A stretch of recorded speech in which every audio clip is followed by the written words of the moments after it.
...2020, I can honestly say, I know COVID hit everyone. Forget COVID, it genuinely was the worst year of mine and Bertie's life. The biggest thing is that you can be living a completely normal life and then at a drop of a hat, we have to stop everything. Bertie's actually been diagnosed with an arachnoid cyst, which is a cyst in his brain. There was just that much pressure being built up onto his skull. They just could not believe that he could even walk.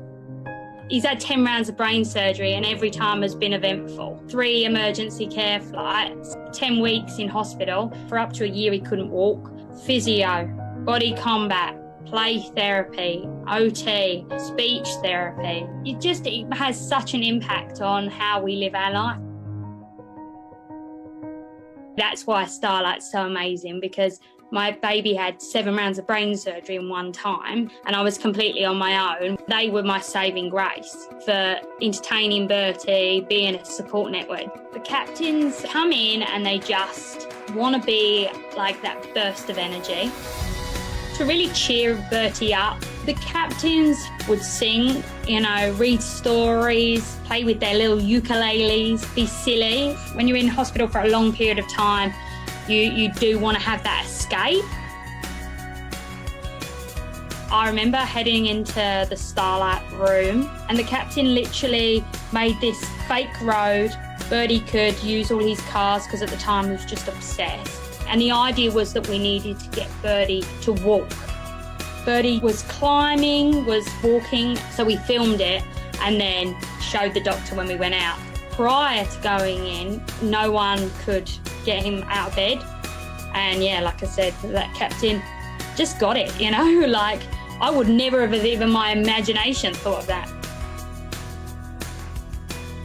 When I asked Bertie what he would love to do, it was 100% to see Batman. When we went on our Starlight wish, he was dressed head to toe. It was in heaven. Like he was chasing the Joker around movie world. He genuinely thought he was Batman. He saw Catwoman and he's like, "Stop, Catwoman!" He fully submerged himself into that character and he just had the time of his life. When you go through trauma, you really need, people to sort of lift you up and pull you through. And I think that Starlight fundamentally did that. Could not imagine, and I do not want to imagine, Starlight not helping us in the future or other families.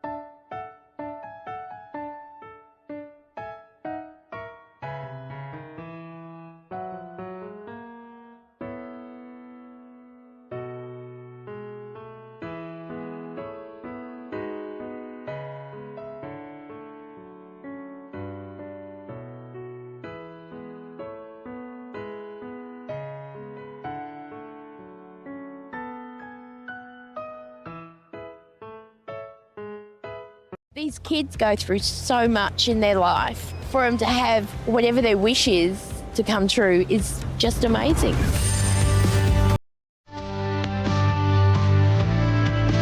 My wish is to meet the lifeguards at Bondi Rescue. I didn't tell Caitlin until we got in the car. And then I looked in the car and there was a present out there and I'm like, I opened it. Oh, she was screaming. Look, today it was great to have Caitlin come down for the Starlight Foundation, and she always wanted to come to Bondi and see what happened here after watching the show for many years, and what I saw today was just really, really great. She just loved every minute being here. She will never forget this. The whole thing from start to finish is just, she's happy.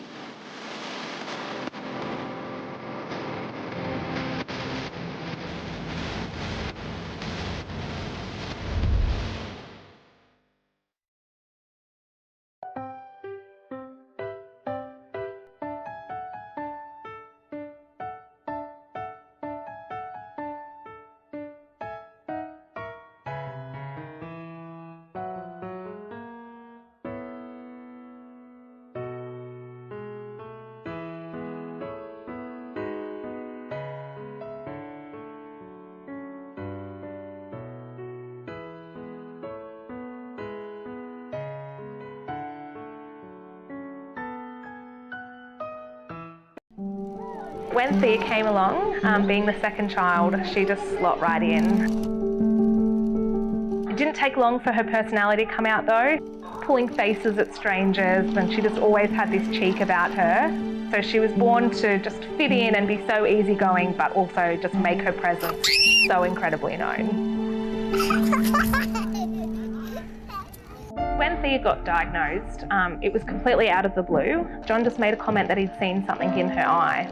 Appeared to just be like a bit of a speck in her eye, and luckily it was the thing that John couldn't let go, and he started Googling, and then when we saw this could be really serious, things happened quite quickly.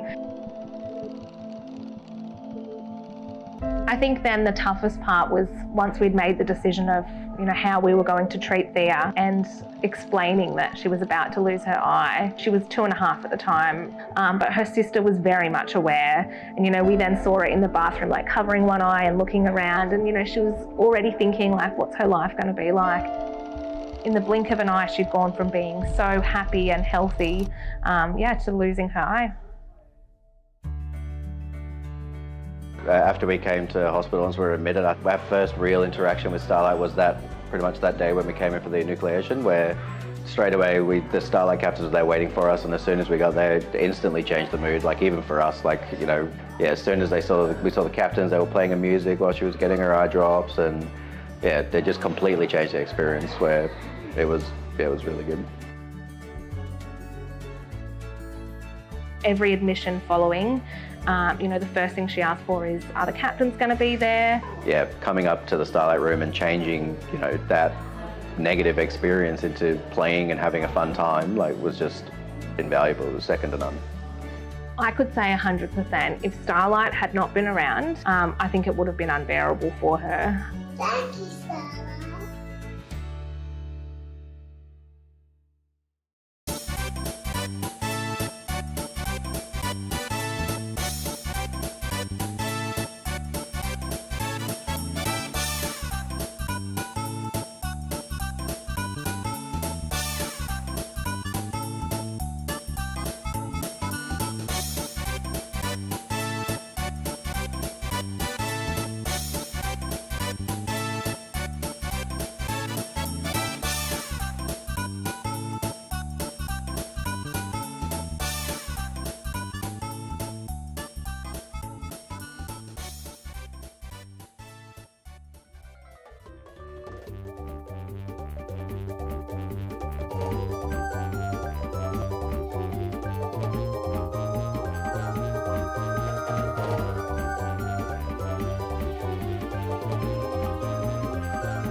Time to find out what is broken.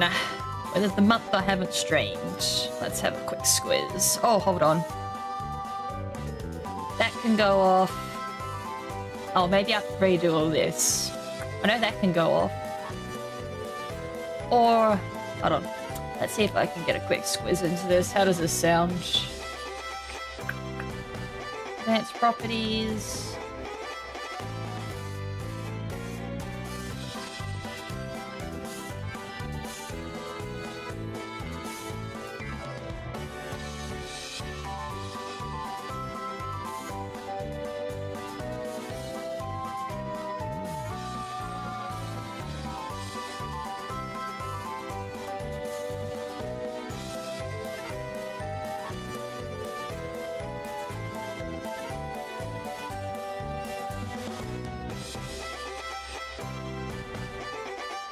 Off.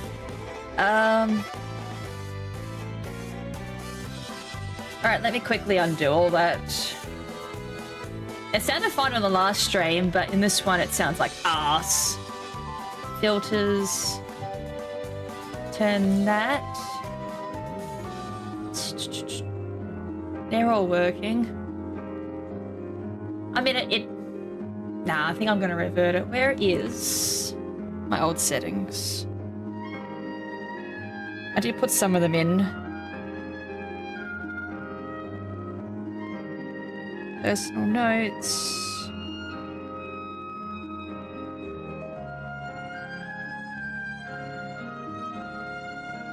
Oops, not that setting. I want filters. Noise gate is like where it should be.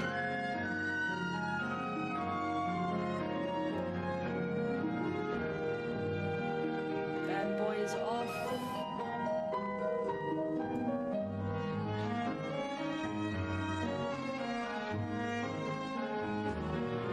Gain is around that, and then limiter I think is fine.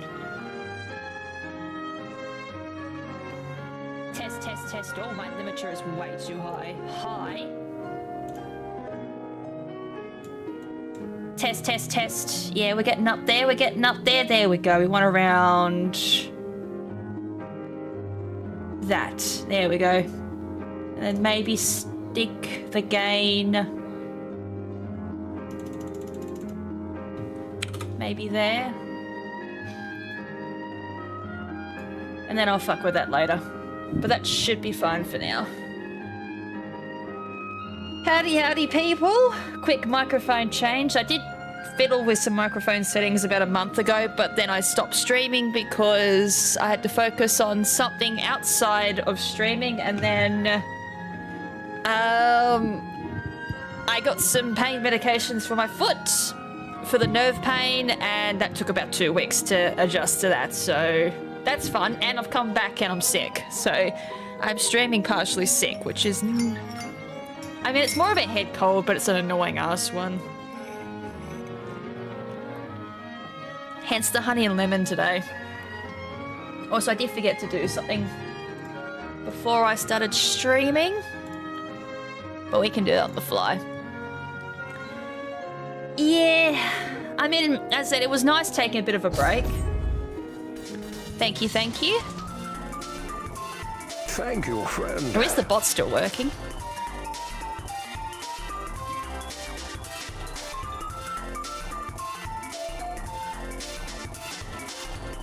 Wilczek celebrated their KrimZen Wolf Milestone 40 months. Thank you very much. Do you come from a land down under, where women glow and men plunder? Can't you hear? Can't you hear the thunder? You better run. You better take cover. Thank you. Actually, when was I listening to that song? It came up, I think while I was doing the research for Star Fox, I think that song came up, so I was listening to that song, actually. Do you come from a land down under? I'm surprised they mentioned the part with the Vegemite sandwich, which, ironically, I actually had Vegemite toast this morning, so thank you. 40 months, unbelievable. So yeah, I took a bit of time for research for Star Fox. That video is out, and I'm actually kind of waiting a little bit before I do a deep dive into that. I have been given permission to do like a breakdown analysis of it, so I can't wait to do that. As you can kind of see, the whiteboard's gone. I'm doing some office renovations, so I'm kind of choosing my best time to do that because all these cupboards need to move as well, and then everything needs to come off that and then be moved and then put back, so that's not fun. I'm not sure if my super chat worked. Usually that updates on its own. Rip me! Kirby 64. Always a fun time. As I said, and then I changed my medication. Well, I went on some medication for my foot, and then that took 2 weeks to adjust. So, I mean, I was warned it was going to take about 2 weeks to get used to the medication. It just made me very drowsy, so I couldn't get up the streams. So, next best thing, I've been working on videos. One should be coming out soon, and then the other one's going to take a bit to edit. Which is what this stream's for. This is getting B-roll footage, really. I've got everything narrated. I just need footage, and that's about it. One footage I'm going to have to do off stream because I don't feel like doxing myself today. Or any other day, to be perfectly honest.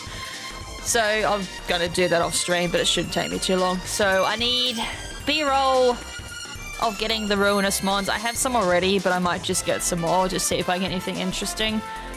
And then I need kind of B-roll footage of the Ruinous mons themselves. So, fun times. Alright, so I'm not sure what the stream schedule is going to be. I am going to change that up slightly. I mean, as I said, I'm sick today, so we'll see how it goes. If we even do the full 2 hours. There we go. At least all that still works. So, I got everything ready. I've been doing some of this myself. Oh, something does not look right on this screen. Hi. I love when you change when I'm gone.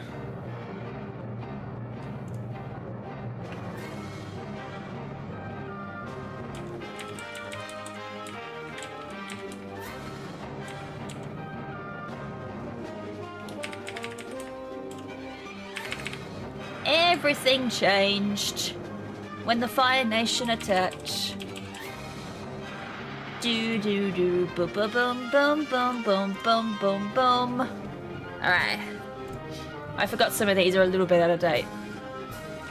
Okay, so I mean we can play with that music, game music today. We'll just keep the game music going.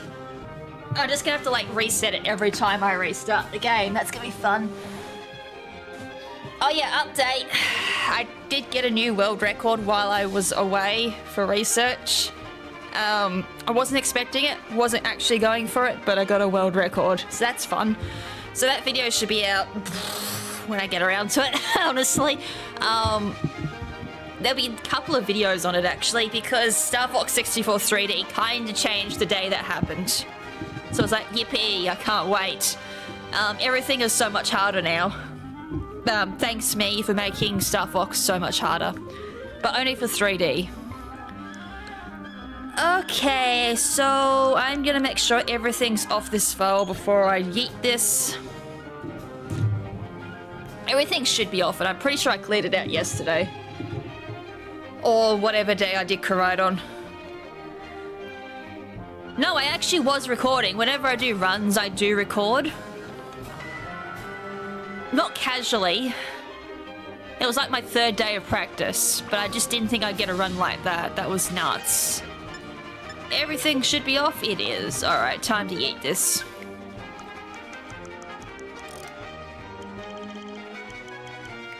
Yeet's the wrong one. That'll be fun.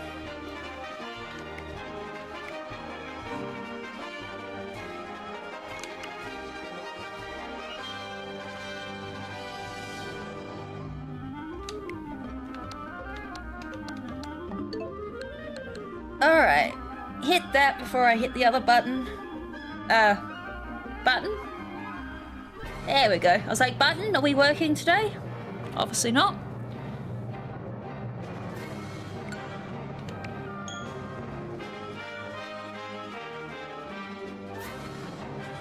When you're recording. Oh, trust me, I had plenty of those moments yesterday. It's like I'm trying to read a script and my brain, for the life of me, couldn't communicate to my mouth to say balanced or hazards yesterday. I was like, fun! Oh yeah, there's going to be a bit of a double up on music. As I said, it's going to be a bit rough until I get control of the game again. Which is about 3.5 minutes, actually. That's about how long it takes this intro to roll. 3.5 minutes. It's laboring. And to get Mystery Gift, it takes about 27 minutes. Don't ask me how I know the exact timings. I may or may not have timed everything. And then I may or may not have accidentally did a comparison run without even trying. And I was like, oh. Without optimization and all that, it takes about 30, 31-ish minutes to get to Mystery Gift. It's a slog. I think this is like the slowest game to get Mystery Gift in now.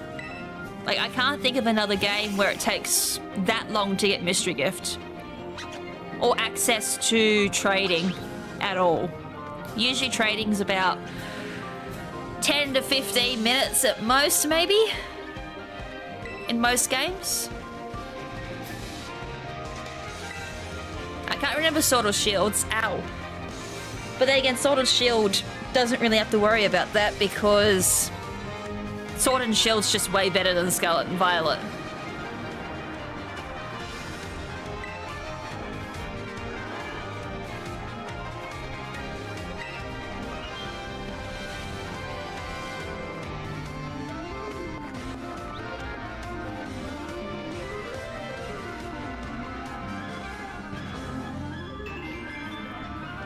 Alright, let's run a poll. It's a shame we can't do...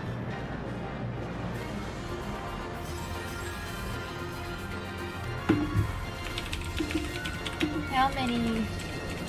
I can't even spell Ruinous. Fun times.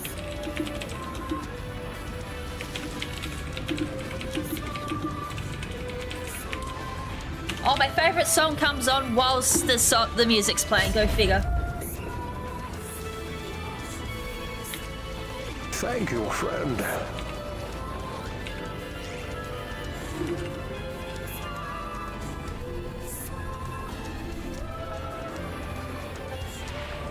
Fung celebrated their Alpha Crimson Walk milestone of 36 months. Thank you very much. What's new, Letty Cat? They're coming after you. It's time to solve mystery. Wait, this isn't the Scooby-Doo stream. Thank you, thank you. I was just about to say, that sounds like Scooby-Dooby-Doo. Thank you for 36 months. Well, you're coming up to 3 years, if I can math properly. No, wait, that is 3 years. Thank you, thank you. I did the wrong math to begin with, and I'm like, hold on, it's 3 times 12. 36 is exactly 3 years. Thank you, thank you. Alright, the music, double up music should disappear in about 2 seconds. Well, not exactly, but close.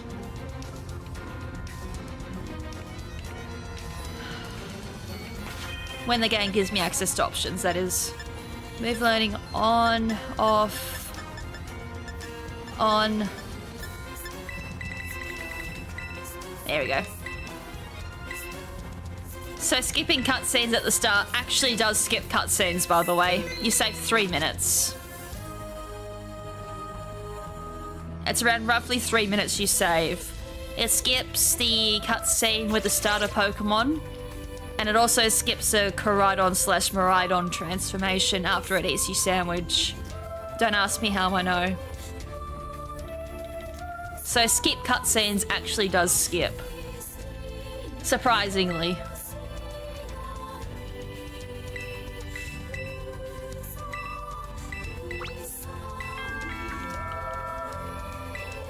Extra slow? No thanks. I did that one run. Like, I didn't change the text speed. And I was like, why is this so slow? It's like... oh, excuse me. My throat didn't like that.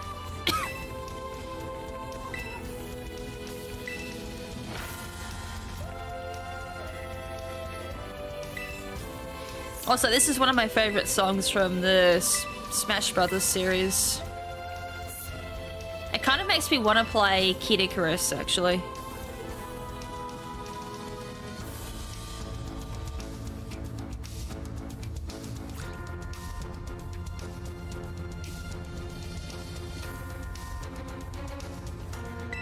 you can access the hat about halfway across the room too. I found that out as well.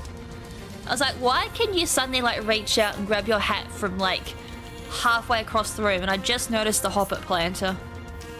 That's kind of cute. I want one of those. But even if it's just to put a fake plant in it.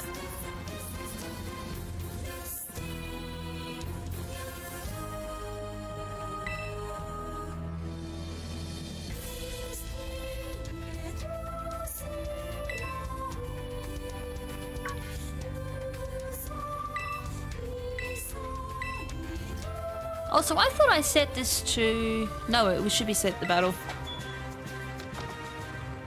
Well, part rubber to stretch your arms out. Then again, day one, Scarlet and Violet. Yeah, that makes sense, actually.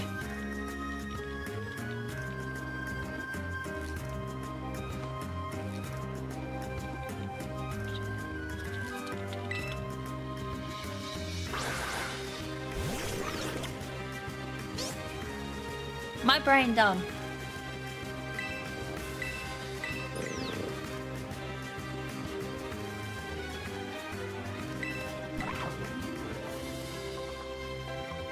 Why did I not place this song at all? It's like I recognize the tune, but my brain can't even put where it's from. Shut up, Clavel, and let me walk.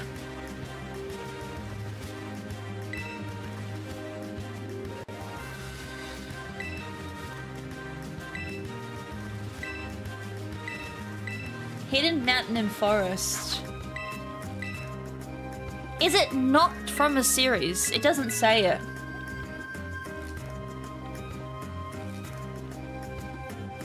Yeah, that's true. Like, you should just go splat. This must be just exclusive to Smash Brothers. But I swear it's from another game.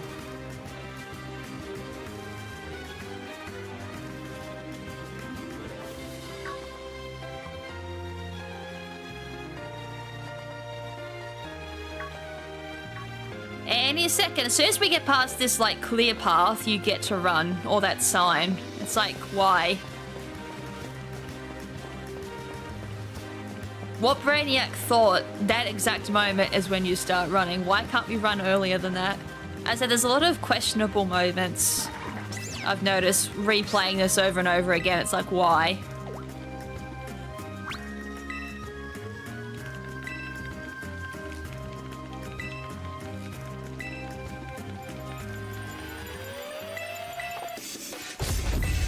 Thank you, thank you.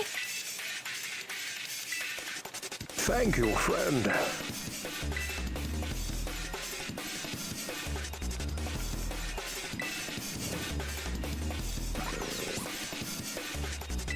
Phantom 3793 celebrated their KrimZen Wolf milestone of 19 months. Thank you very much. Good to see you up and active again. Let's go get some Ruinous Pokemon. Also, Ben is a doofus. Thank you, thank you. That last statement's nothing new. Ben is a big doofus. Yeah, I'm back. It took 2 weeks to adjust to medication, and now I'm sick. And then the first part of why I ducked away was to research. So it went from researching to getting new meds, which made me tired. I couldn't get up the stream, and now I'm sick. Oh, that's funny. I'm streaming while sick. You can only run where your mum doesn't see. No running in the holes. Oh, wait. Well, that's just lame. Also, Ben being a doofus, that's Ben every day.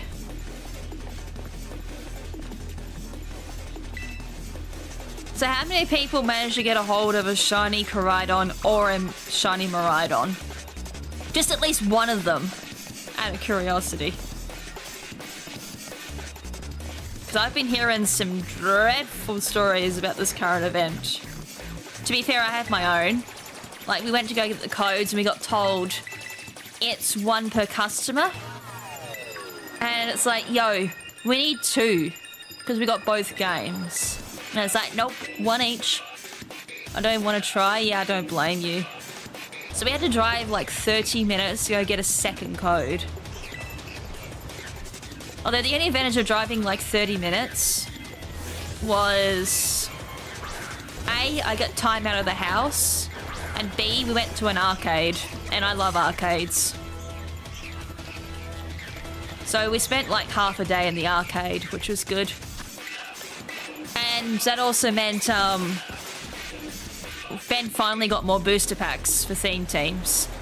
And it only had me like playing arcade machines to earn points to buy them. So, yay! Great to see you back. I wish I can bug you more with Barbarian and Diablo mashing A on Slam.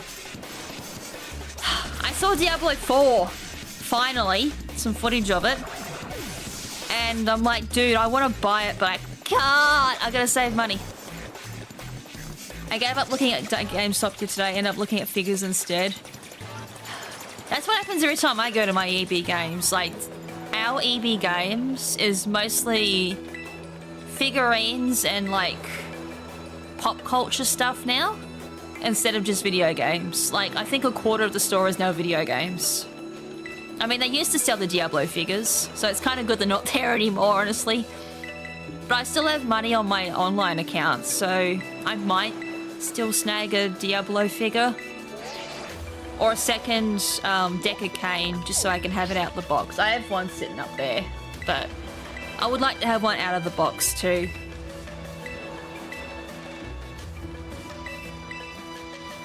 Also, the whiteboard's gone.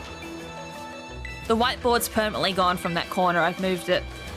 I don't know when I'm going to do it, by the way, but it's like I am going to renovate my office. I just don't know when. Again, I'm adding in another cupboard.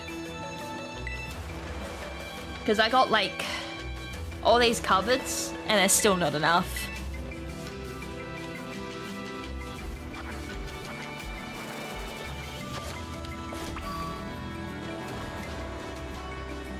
I still can't believe how long this takes, too, to, like, just to get into the game.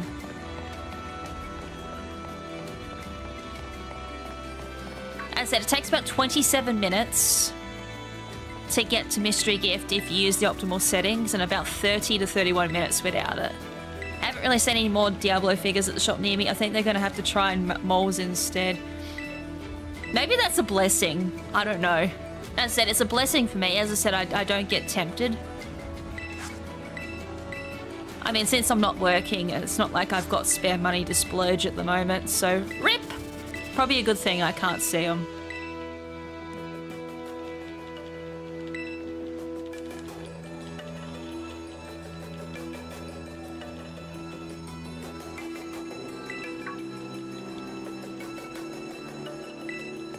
Also, it's a couple of days until Digimon Time Stranger, so I've got no idea what I'm doing with that. I did pre-order it. Huzzah. I've got the demo. I'm not sure if I want to play the demo on stream, or if I want to do Time Stranger completely off stream. Because I know what people are like, and I don't know if I'm going to be able to play Time Stranger without people trying to backseat me. And I've kind of learnt I can't really experience a new game without those sort of people, so I'm half tempted to do Time Stranger offline. Which kind of sucks. Or I'd play like half of it and then play Time Stranger on stream. I'm not sure. But you know what sucks the most? Time Stranger comes out and 2 weeks later, ZA comes out. And I still don't care for ZA. Like, anyone else excited for ZA?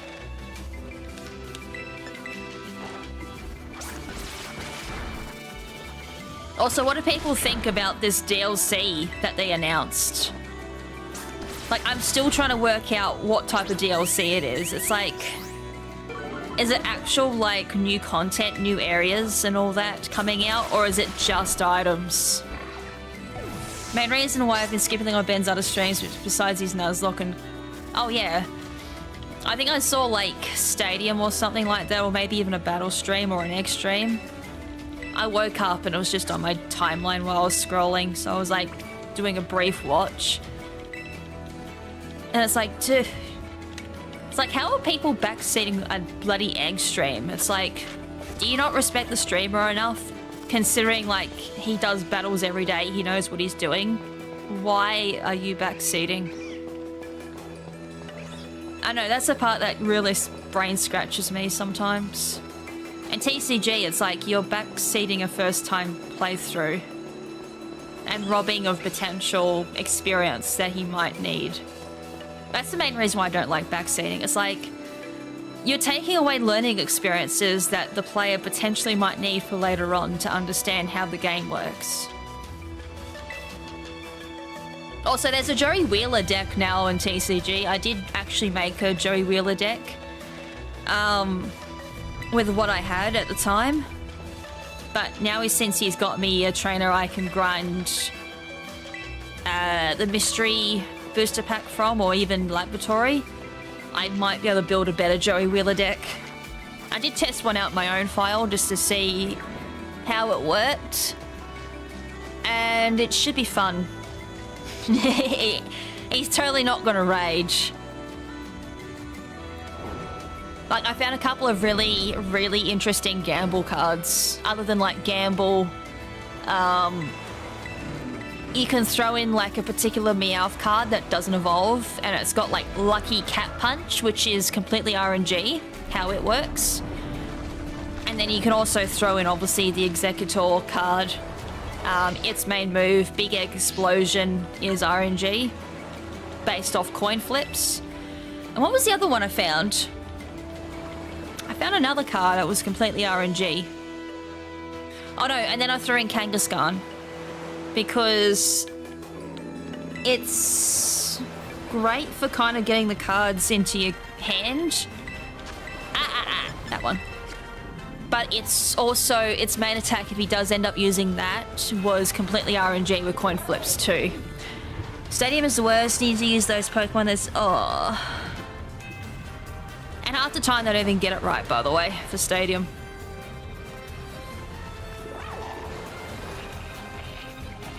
Yeah, Tomodachi Life I'm actually half thinking about. I did watch the recent Direct. I am half tempted to do an analysis on particular games, because there's a couple of games that I saw in the Direct that I've then found out about that are worth talking about, if that makes sense. Like a bit of a retrospective look on the Direct.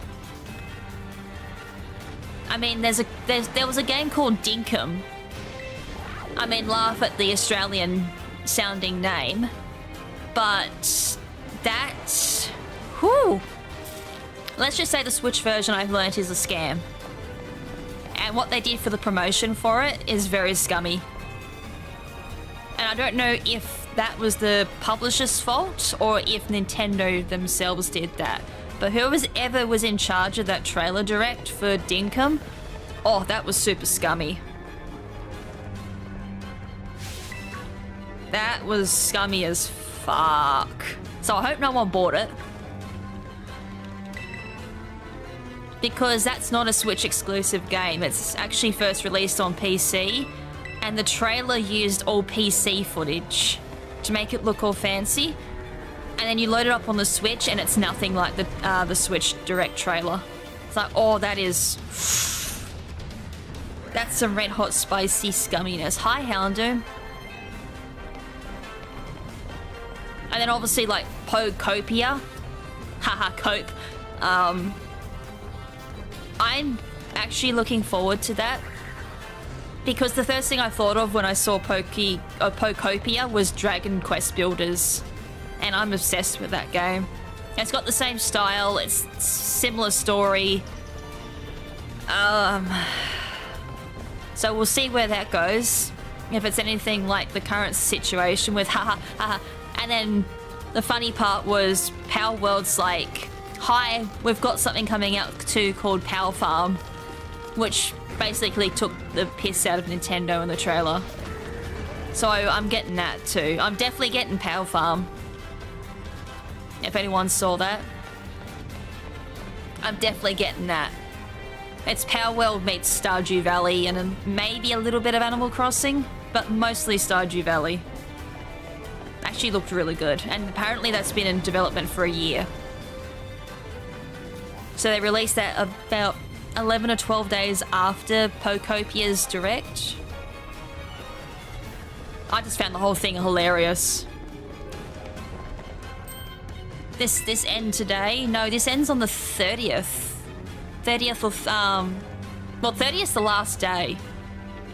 I don't know if it runs all of the 30th, but I'd be doing it as soon as you can. I've already got 5 of the Ruinous. Like 5 times Ruinous. That means I've been unfortunate enough to do this 5 times.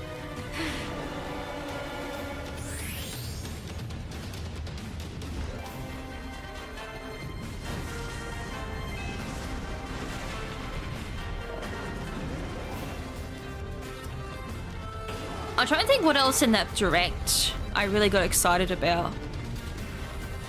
Oh yeah, Mario Galaxy. I was excited about that until I learnt it's a re-release of Galaxy 1. And they want me to pay $90 for it to get just Galaxy 2. I was like, yo, that's, yeah, at least Mario got something for its anniversary. Star Fox still hasn't gotten anything.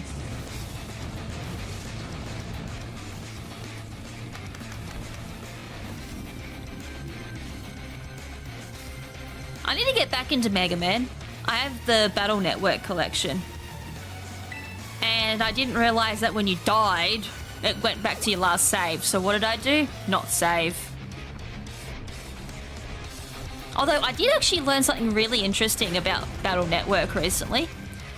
The original release in Japan had a very special cart for it, and you could actually buy the chips and you could insert it into the game and it would actually load in the game.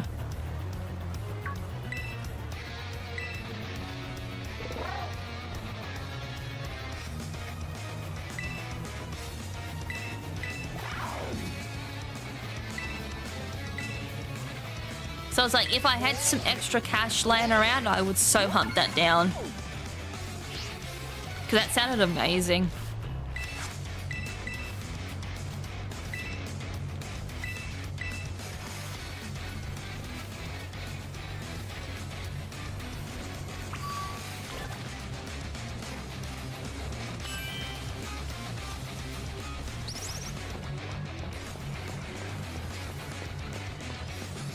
I have yet to find a shiny, by the way, doing this.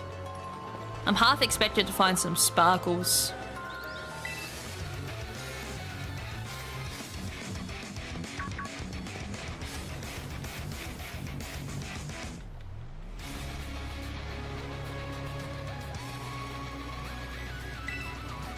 Is that noodles or ramen? Yo, I've been craving those noodles or 2-minute noodles recently just because of my cold. So it's like I get up and the first thing I make is 2-minute noodles on the stove. Just because my throat's been so sore. It's like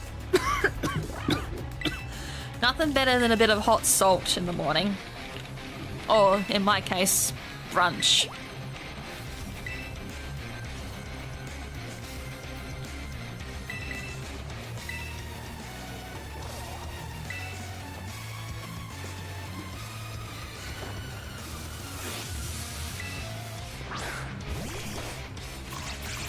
Also, screw the Scovit.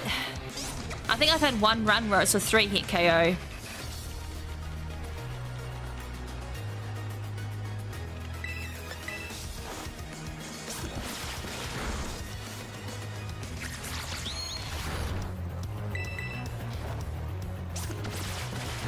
Dark Cloud speedruns. What sort of speedrun?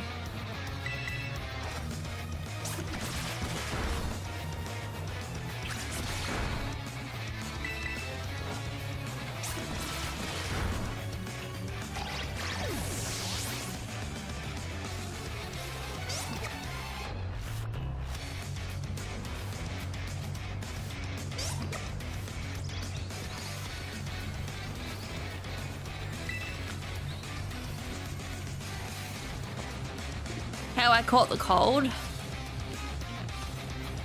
Well, I'm assuming someone went out with a cold and I caught it from them. Although my immune system's in the toilet since I haven't gone out much, thanks to my foot.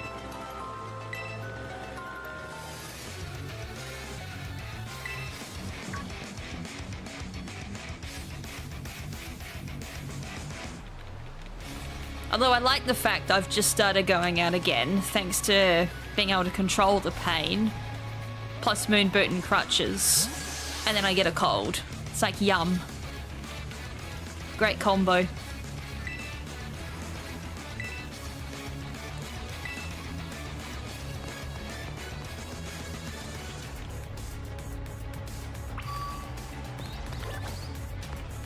Up we go. Who thought this was a good idea too? Whoops.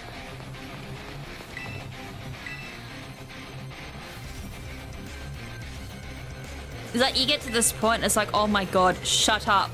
I just want to get to the Pokemon Center.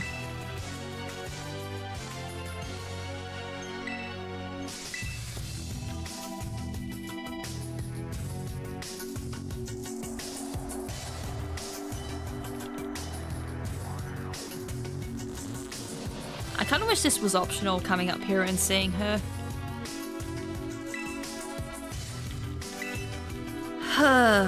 But of course, it needs to be completely part of the run because she points and goes, that's where you need to go.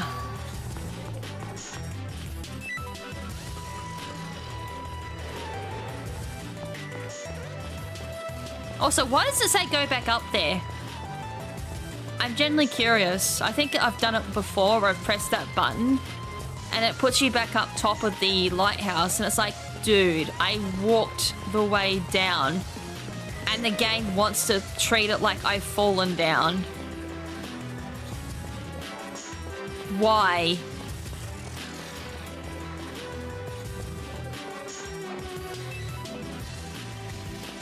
Oh god. Yeah, at least there's only one rival battle. I think by now Hop would have done 2 or 3. At 2 at least. But at least getting to the first Pokemon Center and Sword and Shield is like a lot quicker. Unfortunately, I'd rather be doing Digimon. But yes, I will be doing ZA. I'd rather be doing Time Stranger, honestly. I'm way more excited for Digimon Time Stranger.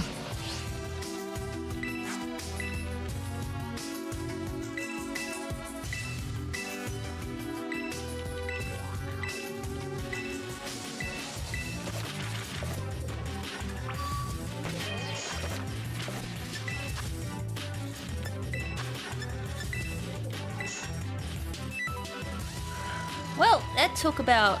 Oh, we've had time added. About half an hour. 27 minutes it should have been. Want less dialogue, then they make the game less story-driven, then they complain about that. Honestly, there's no winning. I do stay fun. Yeah, they need a nice balance. Like, that's the thing. I don't mind story. I mean, I literally like Digimon Survive, which is all dialogue and story, but the story's worth it. So I don't care. If the story's good, I don't have a problem. And if the dialogue is worth it to drive the story, I don't care. But if it's literally just rambling for the sake of rambling, that's when it pisses me off. Or if it's story for the sake of padding, I don't like it. So, that's the thing. They need a nice balance, or they need to bring on someone that actually can make it, you know, worth reading. Or, for the sake of like multiple playthroughs, have a skip button. Like, that skip button would mean the world of difference in bloody Pokemon. Like, I read it for a first playthrough, and after that, I don't care.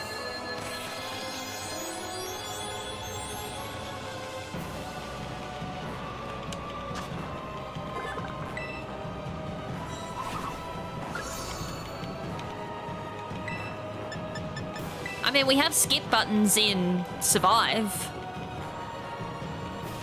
I'm pretty sure we do. I think the first part of Digimon Survive, you can't skip it. I think you got to use auto. I was learning the speedrun for Digimon Survive, but that required me to actually play the game first. Funny that. I'm up to chapter 4, I think, for Digimon Survive. It's the furthest I've played. Ah! I didn't mean to search gifts again.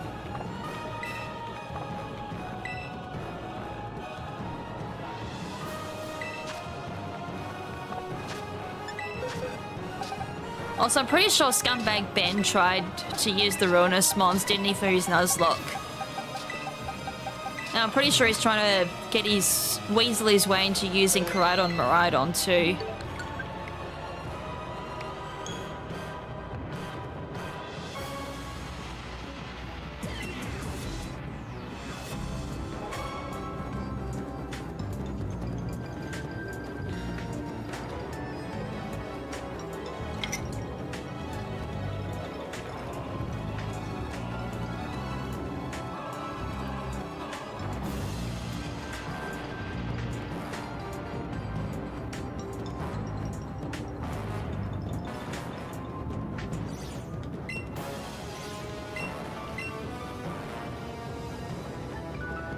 .7 minutes, how's that?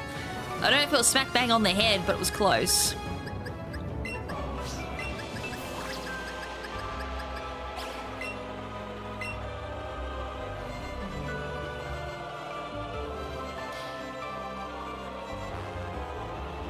Lol. Yeah, he was telling me about the Wochin experience. He was so salty about that.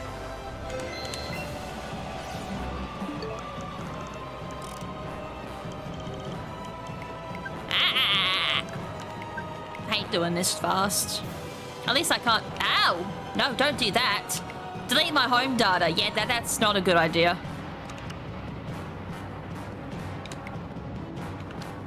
Deletes my main data. Oh shit. That was. God, that would suck if I did that. Imagine wiping like my biggest game file. Like, yo, yeah, I'm never playing Scarlet and Violet ever again.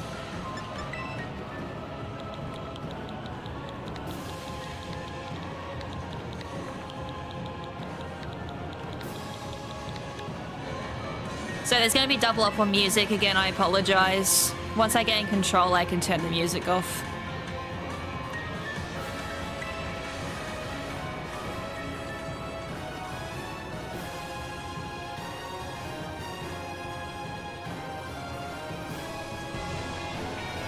I'm pretty sure if you accidentally wipe your home data, doesn't matter because it's all online, and I don't think it's stored locally. So I had something like that before where when I transferred home, it gave me a weird message, like syncing it up, and I was like, what? And so because I'd used it for the first time on the Switch too.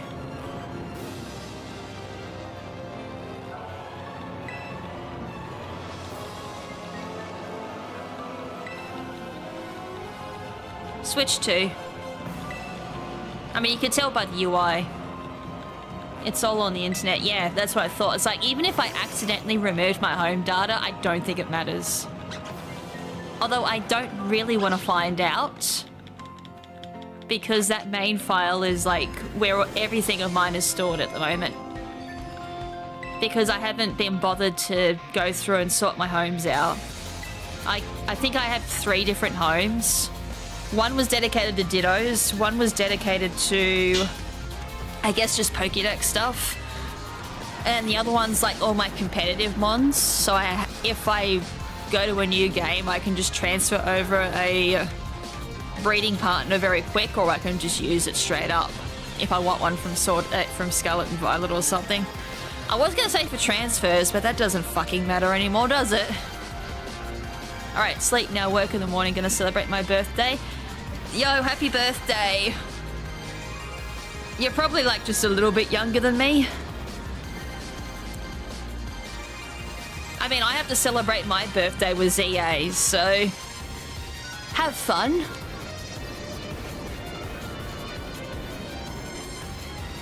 No? One I pay in Japanese, actually. I pay in yen. And I think the other one I pay in yen as well. I think I got 2 Japanese accounts that both got homes.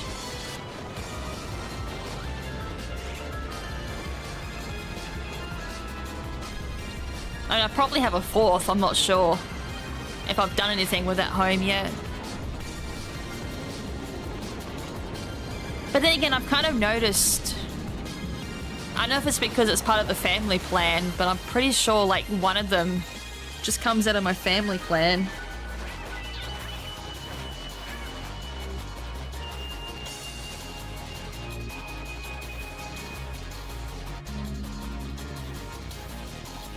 I mean, I get a lot more value at an NSO than I do with like Netflix or Crunchyroll or any of the other subscriptions I have. Old man Derek says he's turned 31 in 2.5 weeks. Oh, he's way younger than me.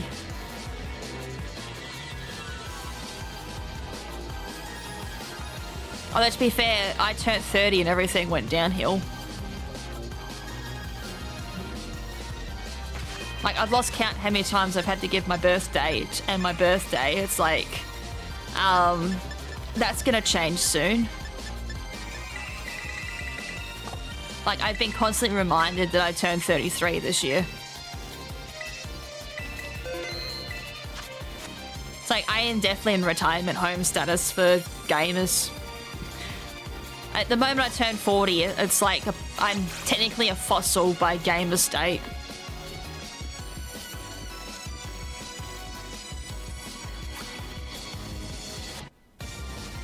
Derek is older than you. I swear Derek is like either the same age as me or he's like a year younger.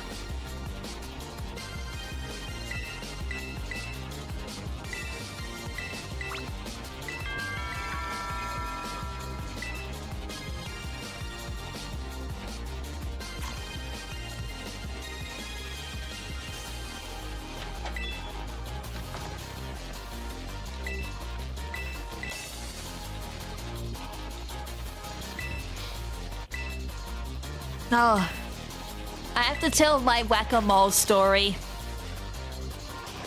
Because when we went to the arcade yesterday, because I'm on the crutch, I had to play whack-a-mole on 1 foot. Because I couldn't do the entire game with the moon boot, so I had to like hold on to the platform for whack-a-mole with my left hand, use my right hand to clobber the moles, all while balancing on 1 foot. And the guy who was on the counter, like, I must have went past, and he's like, yo, why is this chick on like 1 foot playing whack-a-mole? He thought I was crazy. And then afterwards he saw me walking around with a crutch. He's like, oh, so yeah, the whack-a-mole incident of me being one-legged. And then with the guy at the counter thinking I was like completely cuckoo. According to Gen Alpha, 25 is ancient. I know. According to gamers, 30 is like retirement home. And then 40 is like fossil or death. So it doesn't surprise me like Gen Z is like 25. Actually, isn't it younger? I swear they said 20s is like ancient.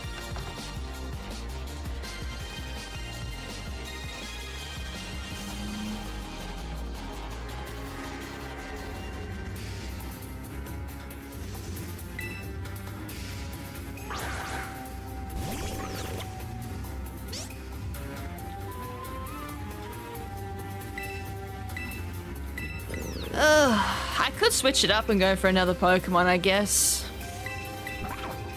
Instead of Quaxley. I've just been using Quaxley. I feel like that's the best. So I can't say, yeah.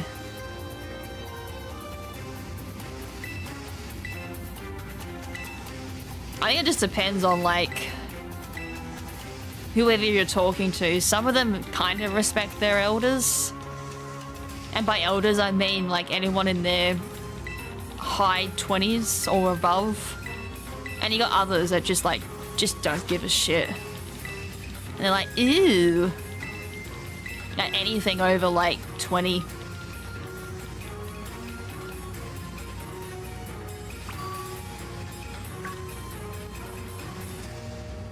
I mean, I literally, like, we'll out one day And we saw a bunch of kids in high school. Like, one of them, like, this might be different in America, but our crosswalks at traffic lights, it's like a square. So you hit a button on the traffic light for walking, for pedestrian. But he literally pressed one, ran across the road, pressed the other one, ran that way, pressed the other one, ran this one, pressed it, and then like did a whole lap around the pedestrian square on the main street. And it's like, yo, what the hell are you doing? And he's like, everyone, like the kids are just laughing at him. This will be you one day, homie. Yep. Indeed. Although if I was to say that, I'd be like, yo, this will be you one day. You'll be on a crutch and a moon boot, unable to walk, and only in your 30s. Although, did I ever tell the story of like when we went and got my crutches and what Ben said? Because we walked into like the shop with the crutches, but they don't just sell crutches, they sell like the gopher buggies. Oh, I didn't mean to do that. The gopher buggies and everything that you need for when you're like older. Like the Zoomer frames and everything, or whatever they're called. All old person stuff. And Ben's like, I didn't think I'd be here in my 30s. Like, we're a century off being in this shop. And it's like, yes, Ben, we're only in here because I need crutches, and this is the only place we can get crutches.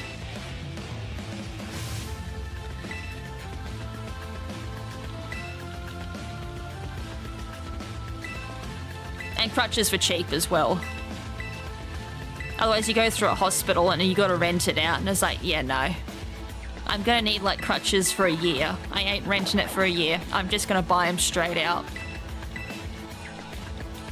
And it was cheaper that way. I did actually have a option to rent a moon boot, and I was like, no, I think I'm buying it straight out. It was expensive because I needed special moon boots. But I think I saved a lot of money other than renting. I could imagine renting like an orthopedic moon boot. Oh, that would be extremely expensive.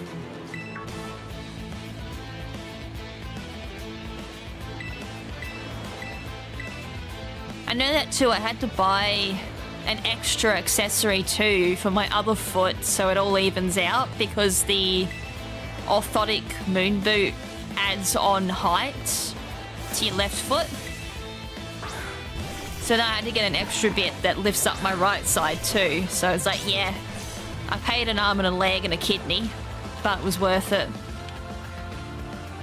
Yeah, you can rent medical stuff. As I said, I had an option to rent crutches and rent the moon boot, and I was like, yeah, nah, I'm just buying it straight out. Because now the estimate is I'm gonna need them for like a year and a half, maybe more. Just depending on like, oh, you're kidding me, right? I just got burnt. Because what I got explained by one of the surgeons when I got the surgical options, like he was just running through like what is the whole process. I'm gonna be not sure if I can walk for at least a year. So it's gonna take a year to figure out if the surgery even worked. So I could be well into like moon boot and crutches for like 6 months after surgery too. So it's gonna take a year to get the surgery done at this rate. I'm still waiting. I haven't even gotten a date. I haven't even seen the surgeon that's doing it. And they're behind by 6 months as well, so a year to 2 years in a moon boot. I so can't wait. I'm not sure if it's faster. I just do it because it's just quicker. Like, you just run straight up to it and press it, and I think its starting stats are better than the other two. I could be wrong. As I said, I haven't really done it. I think for whatever starter you choose, it's just completely up to you. Yeah, I'm Millennial Gen Y. I knew that.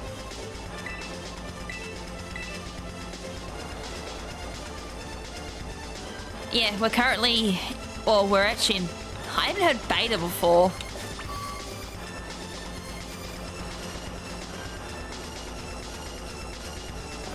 Like, my niece... Oh, sorry, yeah, my little niece is, alpha. Like, very end of alpha. And she is going to be a handful. Oh my lord. Every time I see her, Auntie Kath just wants to sit down. No, you're not allowed to sit down. You gotta play. No, you gotta get on the floor. And then I had to, like, I think I had one morning, I played with my niece. I had to send Ben to come get me off the ground. I couldn't get up.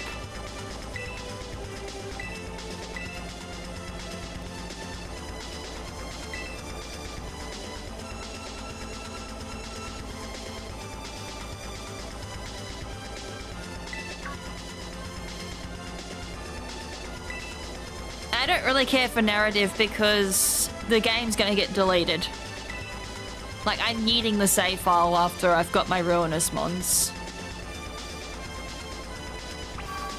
Like, whatever mod I'm getting, it's just getting yeeted into the Shadow Realm in the end.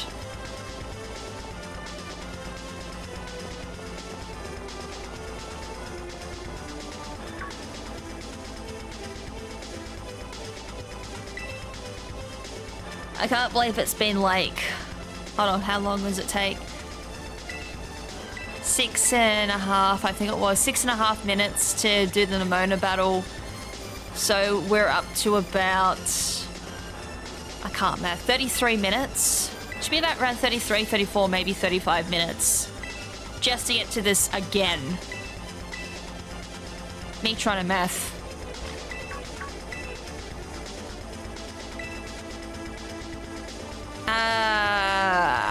Could you farm Ogerpon? Probably not. I think you need like a bit more... Well, I don't know how well you're going to do with like a level 7 Quaxley going into that.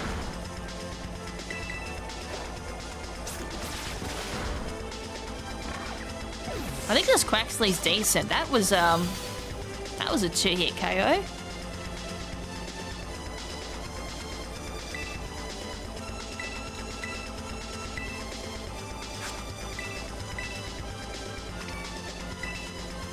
I've had some battles be 3-hit KOs. That's why I was like, ooh, interesting. We'll see with Arvin.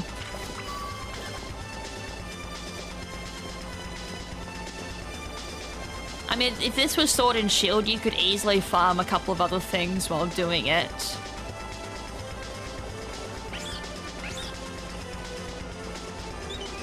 But I honestly don't recommend it.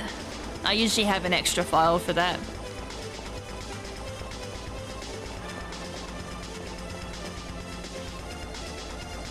Also, talking about Lechonk, I found a random shiny Lechonk by booting my game up one day. I literally took one step, spawned in new Pokemon, and there was a shiny Lechonk. And Ben was so salty. Although Ben keeps talking about a shiny race, so... that'll be interesting. Considering the last shiny race ended in a mercy kill. And every time we've done raids for eggs, like prep for egg stream, I have found a shiny, and he has found nothing.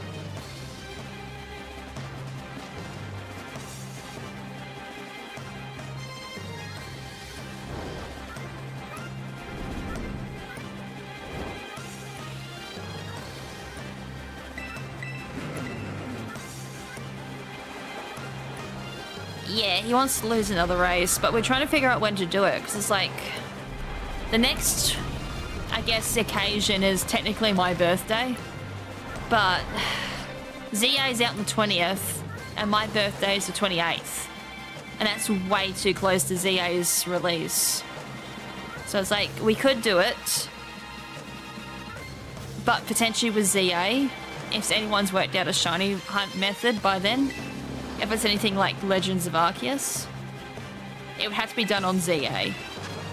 But the main problem there is I don't know if I'll have a file ready by then, because obviously I'm going to be playing Ben's file on stream when we do that, and then I've got to play it again to do it my own.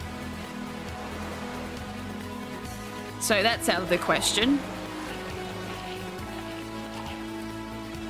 So I don't know, otherwise it's Christmas. I think we do have one planned for Christmas. It's a question mark if we're going to be a 3-ray race, because Bram's going to be here with us.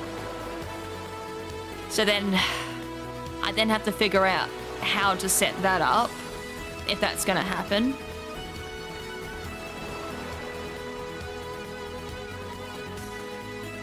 Ben's a glutton for punishment, yo.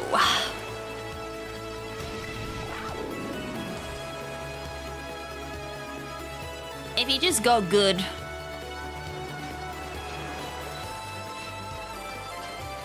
I still don't know how he screws up shiny hunts. Like, I've done plenty of encounter ones, and I get shinies just fine. And heck, even with just the Switch 2 upgrade, being more spawns, I've just found so many random shinies without even trying. So I don't understand. I even beat him with a Switch 1, and he was using a Switch 2. Explain that shenanigans to me.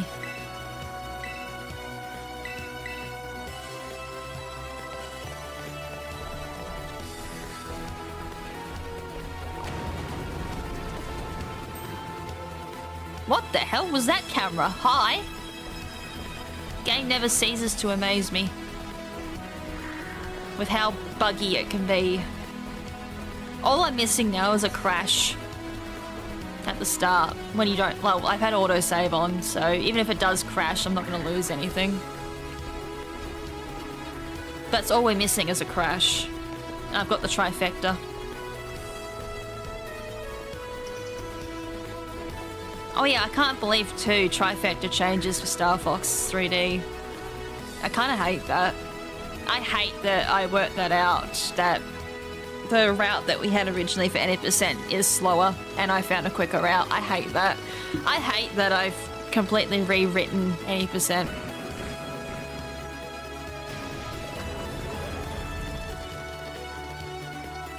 I got world record, but at what cost? Oh, for fuck's sakes. I can't believe that meme actually can be now used.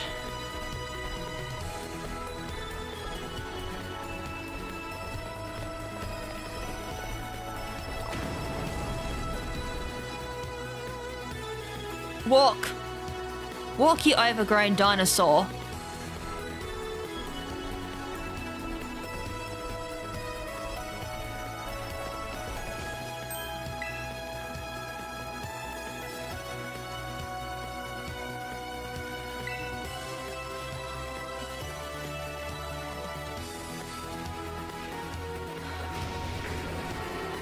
I wonder if I still got Smash Brothers on my Switch. I have been having an urge for Smash Brothers.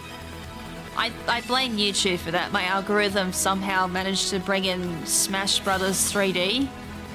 I don't know why. But I keep getting recommended Smash 3D stuff, and I'm like, yo, I kinda want to play Smash Brothers again. Even though I'm not that good at it.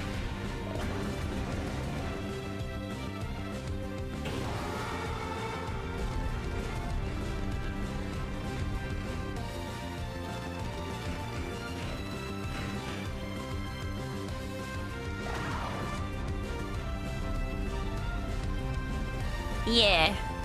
If it motivates people to do better.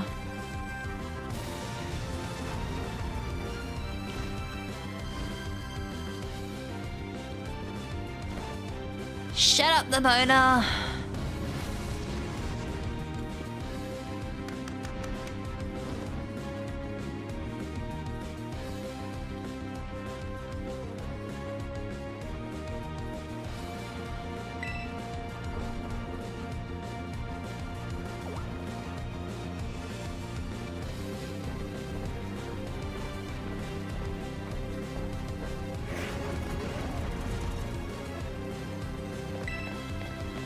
At Pimp Night? What?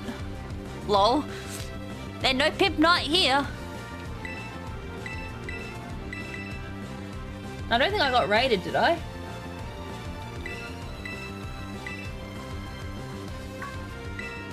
No, I don't think Ben raided.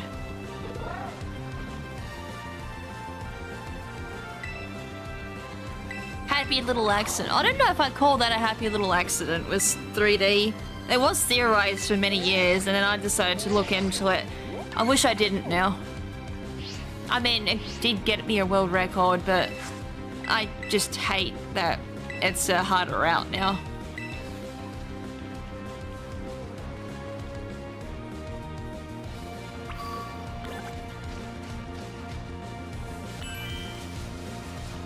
I was gonna say, Ben's still going, and I'm like, at pimp night? No pimp night here.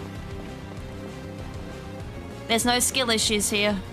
I mean, there's been some, like, really minor ones, but when you start turning your brain off with this, it happens.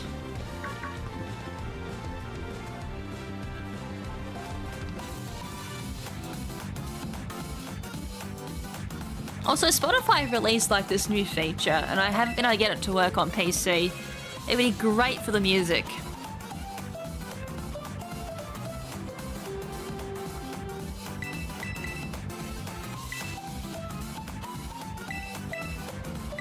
Brains have an on switch, good to know. Hey, at least my brain has an off switch. Everyone keeps thinking, like, every time I play games, it's always on and in speedrun mode. I was like, no, my brain can turn off and I can play games casually. I've gotten back into League of Legends though. I went from Smite and then found out that Oceania sucks for Smite. There's no one playing, so I can't get a game. So then I went and loaded up Dota, and then realized why I never played Dota. Holy crap, that is so confusing. Like, I enjoy... that was the wrong button. I enjoy what Dota has done and how they've innovated and been different to League of Legends, but oh my god, is it so confusing. And then I finally gave in and reinstalled League of Legends. But I had to make a new account because League of Legends is nothing like I've played back way back when League of Legends was a young'un.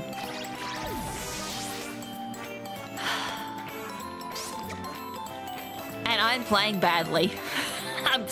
I've gone back to noob mode in League of Legends. What happened to shiny Ruinous Pokemon? We are.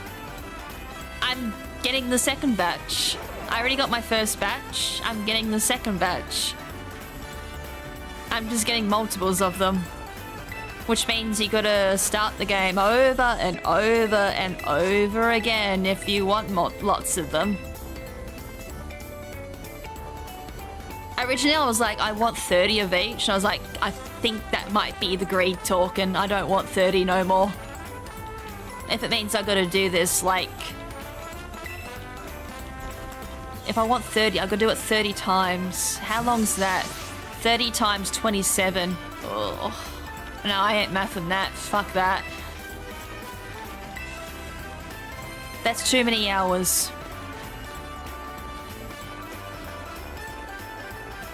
No, this is the actual mystery gift. This is me actually getting them. I mean, I still have the Chi-Yu raid, but...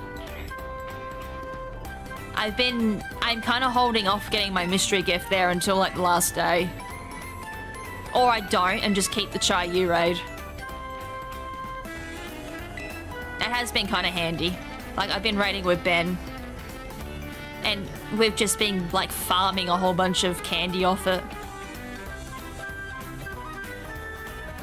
See, I suck at Super Mario Brothers. The only Mario game I've kind of enjoyed out of the Mario games I've played is Galaxy. That's why I was like, I'm excited that Galaxy got announced. I was like, oh my god, remastered, then realized, no it's not, it's a re-release. But Galaxy 2 is new. So I got a bit pissed off, and then the community is also pissed off, and I don't blame them. And then I also saw what the price is, and I was like, hell no, I ain't buying it. I will just play Galaxy on my Wii. And it's probably just as good on the Wii.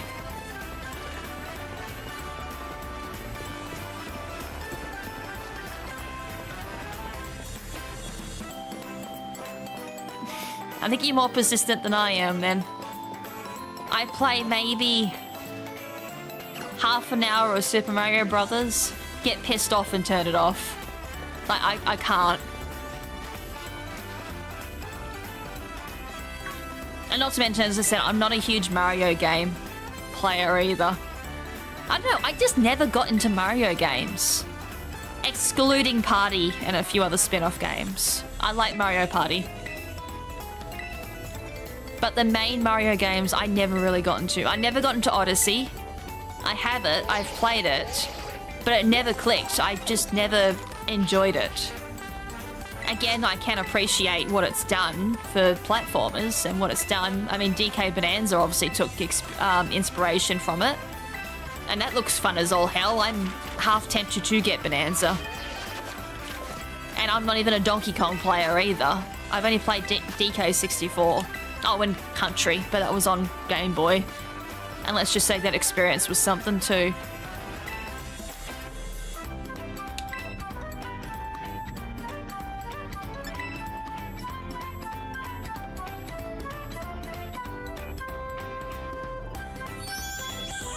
But yeah, any of the main game Marios, I just don't enjoy, except Galaxy. That's the only exception, because I actually did enjoy that.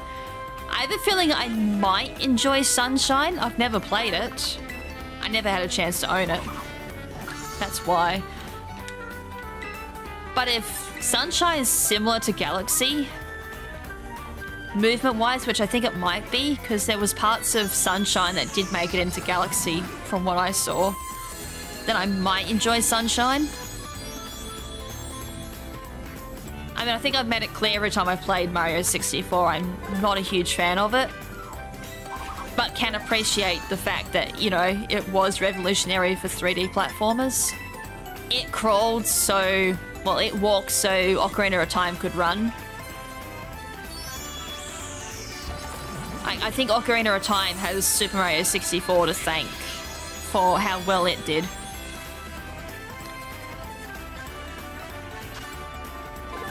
That's another game I've never really gotten into, Sonic. I've tried. The only one I really like for Sonic is Sonic Adventure 2. I like Sonic Adventure 2, and that's only because of the Chow Garden. Like, that's a banger. And I own Sonic Adventure 2 as well on Steam because of that. And I've only played a little bit. As I said, I'm not really a Sonic fan either, but again, can appreciate what it's done. But, as I said, I do enjoy Sonic Adventure 2. That's a banger. I will give it that. That's probably the best Sonic game. Ah! Oh, and Sonic Riders Zero Gravity. That's the only other Sonic game I've played that I've enjoyed, but that's a spin-off. Although, apparently the new Sonic game, Sonic Racing, has, like, overtaken Mario Kart. I find that funny. Like, that's all I've seen on my timeline is Sonic Racing. And, like, from content creators who were putting out Mario Kart stuff. So what happened there?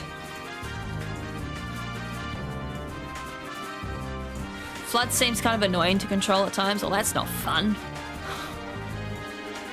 Which is interesting. Like, every time I watch Sunshine speedruns, they always make it so fluid. Pun unintended, by the way.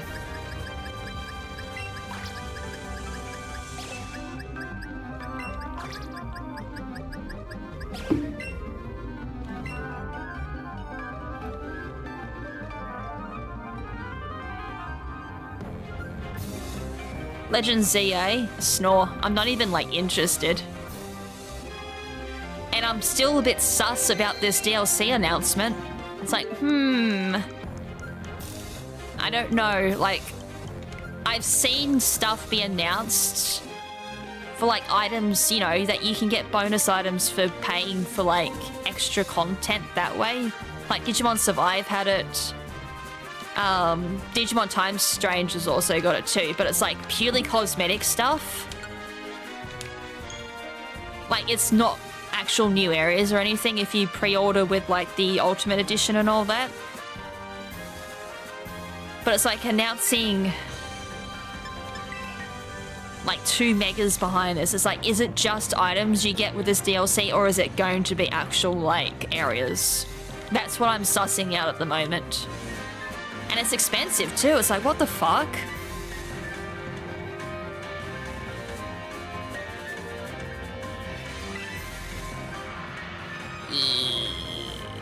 Maybe. I haven't played Mario Kart World, so I don't know personally. That's why I was kind of asking if anyone knew.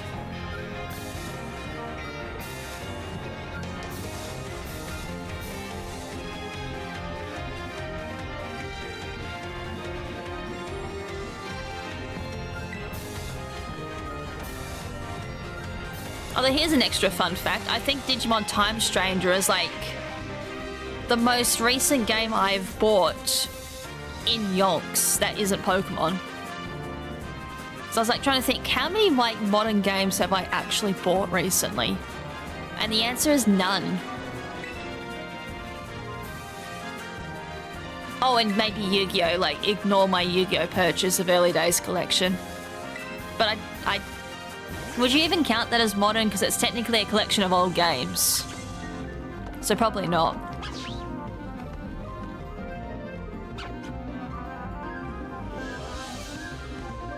Like, I have noticed that I have not bought a modern game in yonks. Because nothing's really excited me. As I said, ignore Digimon. Well, that is my most recent one. I have pre-ordered Digimon Time Stranger, but that is hype as fuck. I can't wait to play that. I haven't even played the demo yet. Like, I've been sitting on it. I've got the demo installed. I haven't played it. I've just been busy.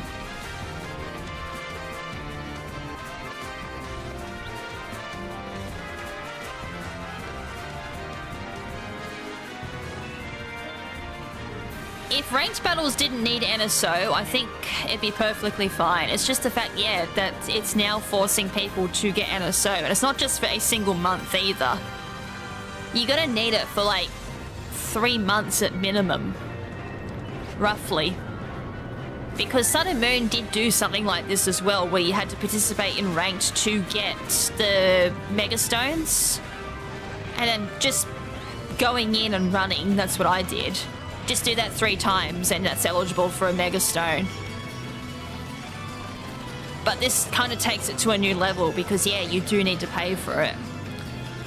Because originally I'm like, oh, that's no biggie, because wouldn't you need NSO to do Mystery Gift? And then during the research for this, I'm like, oh, you don't need Mystery Gift to do...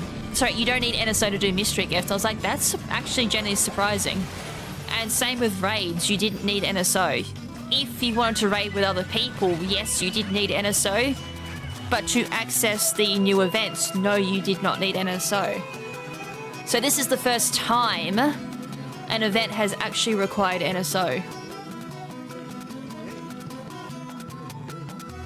So that's also, has Nintendo finally caught on that they're leaving money on the table and their greedy little hands are going for that extra money now? I normally wouldn't put it that way either, but it's just like a lot of recent actions has even turned me off a little bit. And it's like, yeah, it's not sitting well with me either.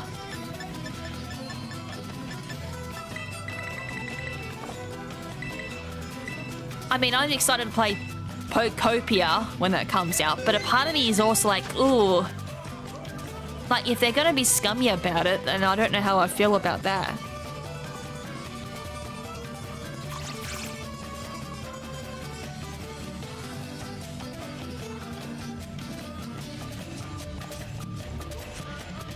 I know, it's a bit of a weird time to be, like, someone who enjoys playing the Switch and, well, as I said, I haven't bought anything for the Switch 2. I've got a Switch 2, but that's it. I haven't bought any Switch 2 games yet. I mean, if anything, the Switch 2's been great for speedrunning. That's about it. On my part, anyways. I know, we'll see with Gen 10.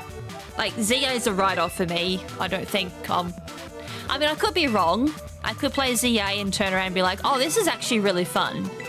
Like, if that happens, then they've done something right. But I'm already walking into it, like, not invested, and I'm already, like, a bit sussed out for the DLC. But if it turns around and it's like, oh, this is actually fun, then I'll eat my words. I mean, as I said, if it makes me eat my words, then so be it. Like, I'd rather that happen than I'd turn around and be like, oh, I actually like this game.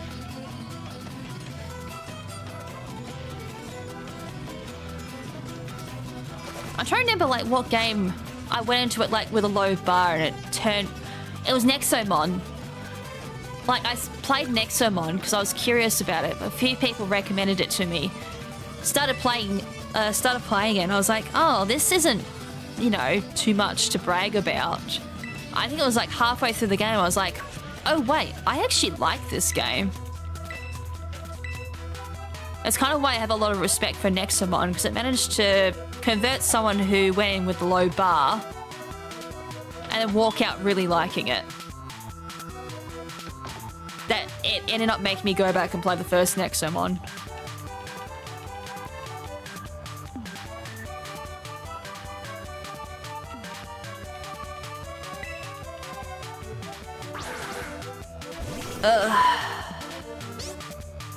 I reckon they're gonna be annoying, because, like, if you got a bad connection, or if you, like, go up against someone with a bad connection, because it's all real time, so if you've seen me play Diablo, it's gonna be a bit like that.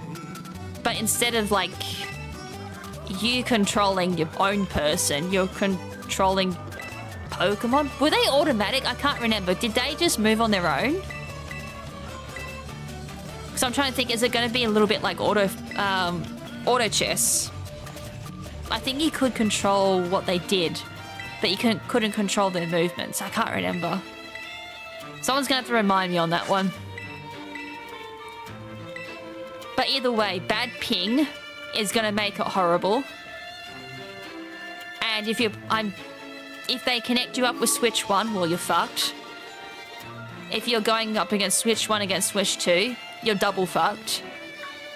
If you got a bad internet connection like we do, and you go up against Switch 1, you're triple fucked.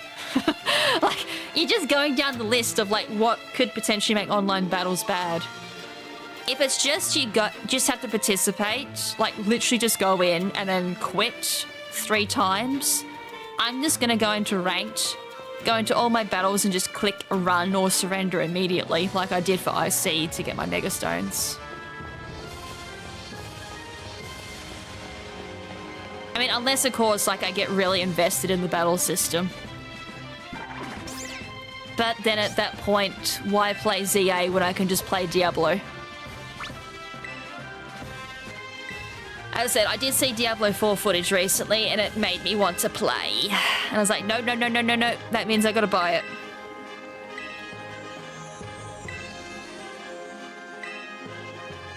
And I've been holding off on Diablo 4.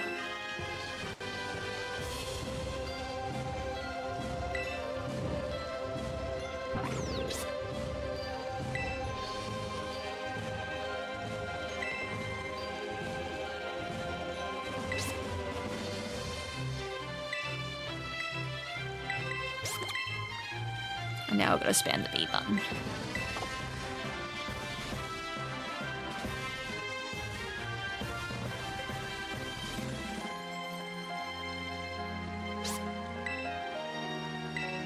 We nearly got an hour left, yay! What do you reckon? If it takes 27 minutes to do one run, I should be able to get maybe another run in. I don't think I'd be able to get a 4th run in. How? How the fuck can I not get a 4th run in? That doesn't make sense. No, I should get another 2 in. I was gonna say, the math ain't mathin' there.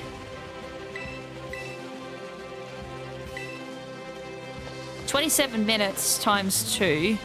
40, 54. Yeah, we should get another 2 in easily. Like 54 minutes should be 2 more. Maybe. I think we're just gonna get 4 in.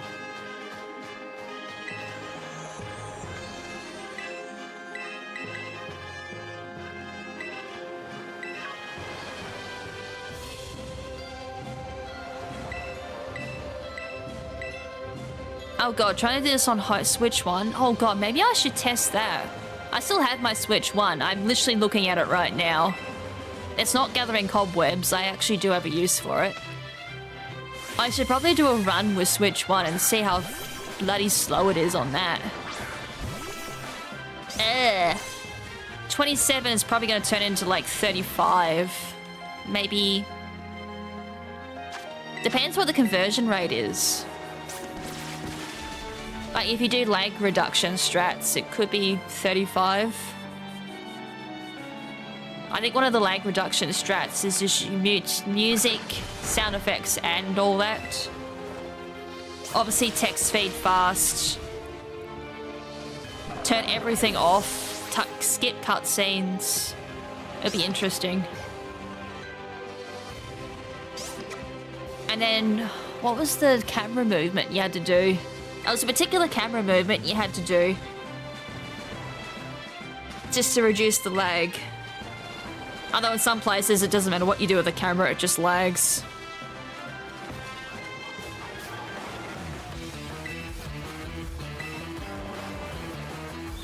I think the other lag reduction strat too was to play at 720p.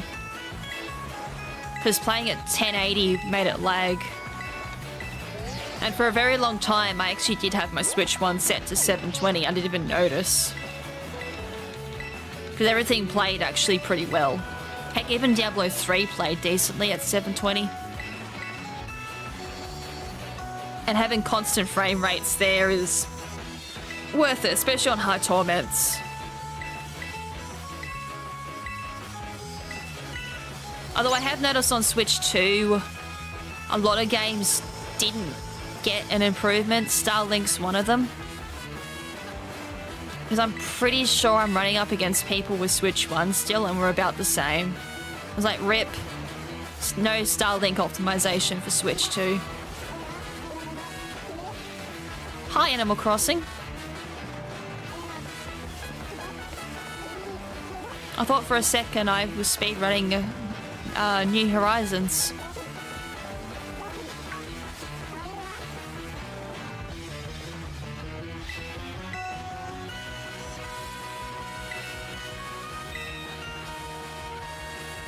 Called RM2K for RPG Maker. It was obviously a parody and rival choosers decided that's weak to yours. And look where we are. I know. It used to be the rival took the one that was stronger. No more.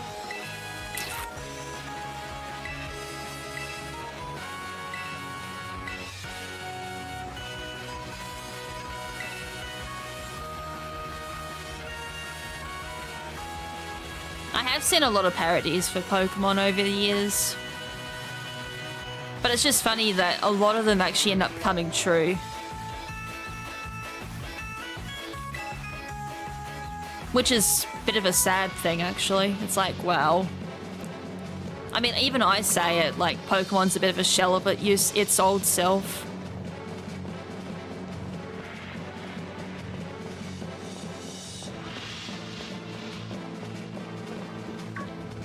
I mean, it's the reason why I still play older Pokemon games. And invest, like, hundreds of hours into them still. I can't do it with Scarlet and Violet. It's like, if I do, I need to take, like, 6-month break right after. Because I'm burnt out already.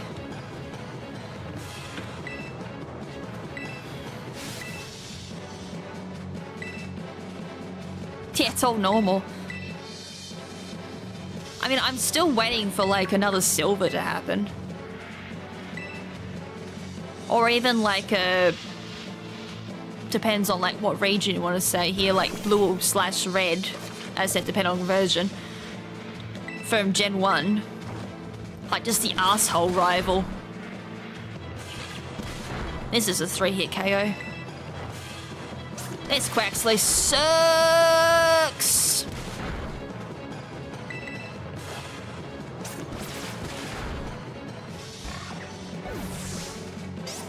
I'm pretty sure Silver flipped out as well, didn't he? He's like, I chose the wrong Pokemon. And then got really harsh on his Pokemon, and yet somehow he ended up with a Crobat. I'm pretty sure he ended up with a Crobat. I know Cyrus ended up with a Crobat and he's like completely against being friends with his Pokemon. The irony.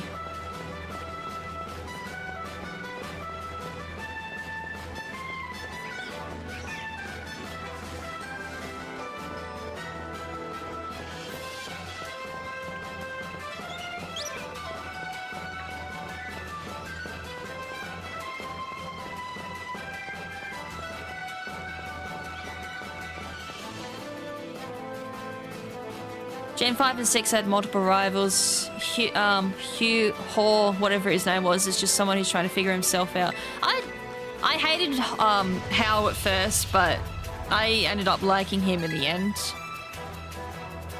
Hop I can understand. I just hate the fact he just challenges you like every badge. It's anything I didn't really like. It's the constant battling. But Hop I understand his character development. I just didn't like the way it was executed. And the Mona is already champion ranked. I don't really care for the Mona at all. I think the entire playthrough, I'm just annoyed she just pops up. It's like, what character development does the Mona have? Like, literally, that's a question for chat. What character development does Nimona have? Other than being an annoyance. The rivals in Gen 6, I don't think they have any character development whatsoever either.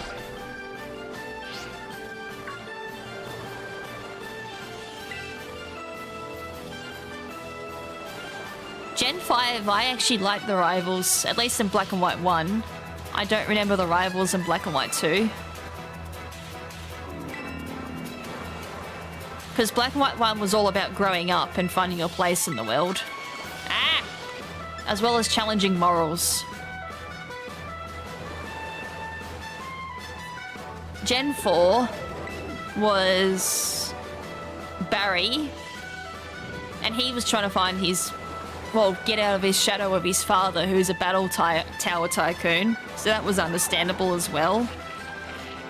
Gen 3... Gen 3's rivals sucked. Honestly, they were just there. Like, they were just there. That was it. Like, they were there to hand out important items, and that was it. They were just there. Gen 2 was Silver, so asshole rival.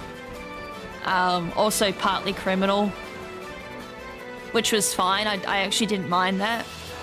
And then Gen 1 was childhood rival. So, of course, he's going to be an asshole.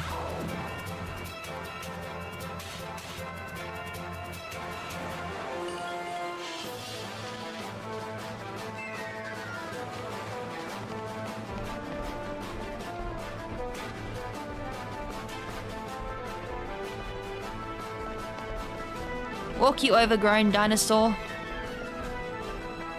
I'm glad I'm not doing this with Violet. Violet was really laggy. Oh, that's another thing I could look at too, is how laggy as Violet is. Because Violet's even laggier on Switch 1.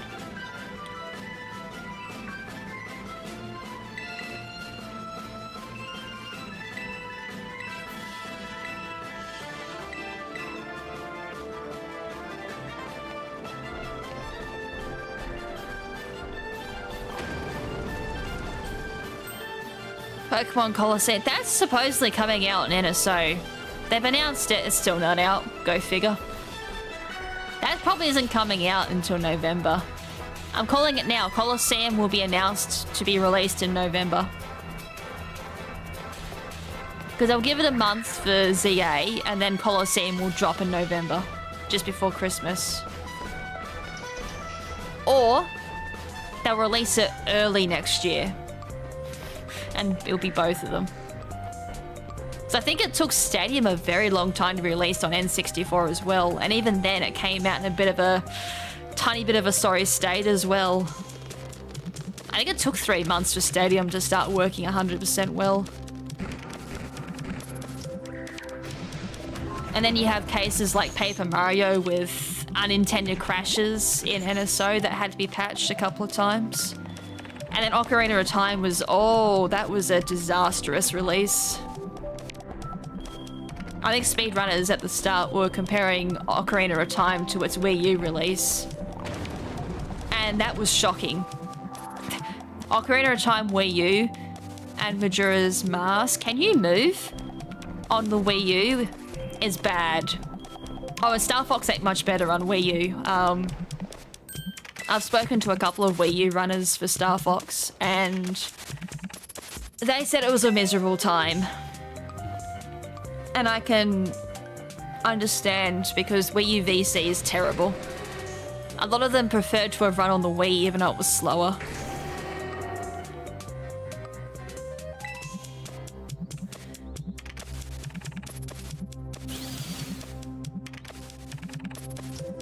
Took 2 decades to learn that Gen 2 rival was apparently Giovanni's son. They made it kind of a little bit clearer in Heart Gold Soul Silver with the actual Celebi event. Like, I think it was theorized in Gold and Silver that he was his son. Like, they kind of made like one little hint to it. But then Heart Gold Soul Silver kind of solidified it.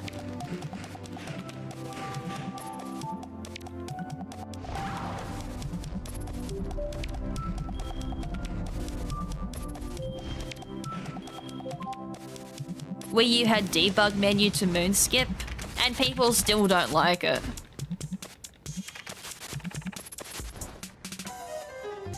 I'm pretty sure the N64 version had it too, but it was very unstable. Like, I've watched a few runners do Majora's Mask debug, and not a single one of them like it. I mean, technically 3D has it too for Majora's Mask. It's a little bit more finicky to set up because it's 3D, but it still has it too, and even then, it's not really a fan favorite to speedrun.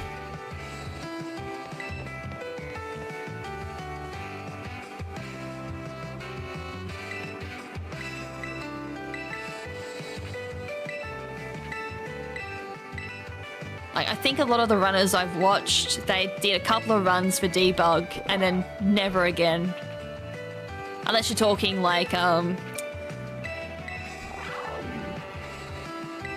Gymnast. Gymnast, I think, is the only person who still runs debug menu thoroughly. I know he did a couple of AGGQ runs for debug menu. I know he's done a few for 3D.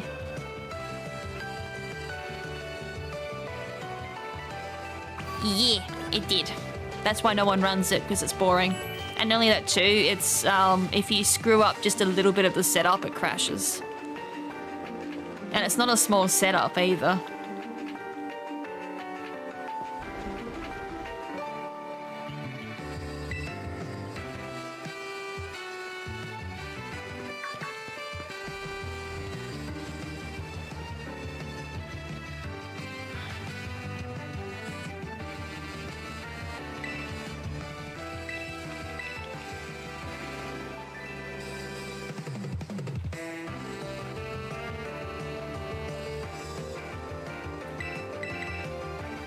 We're nearly done with the 3rd one, and then we'll get the 4th one done. And that's all we're gonna have time for. Just looking at the timer, I'm like 45 minutes. If it takes 27 minutes, we'll need 52 minutes at least.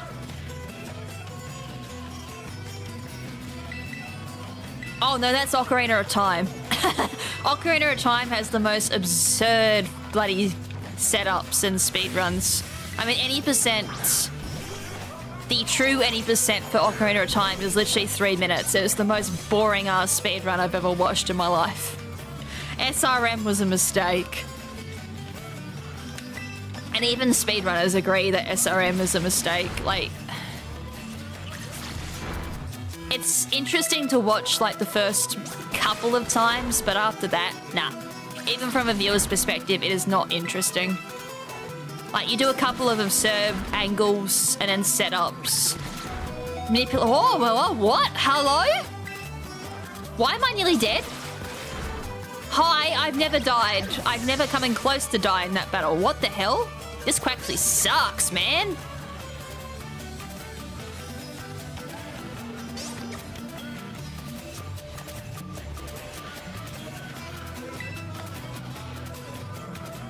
Yeah, I haven't kept up with Majora's Mask, but I know for Ocarina of Time, so I keep up with that a little bit because I do watch a couple of runners for that.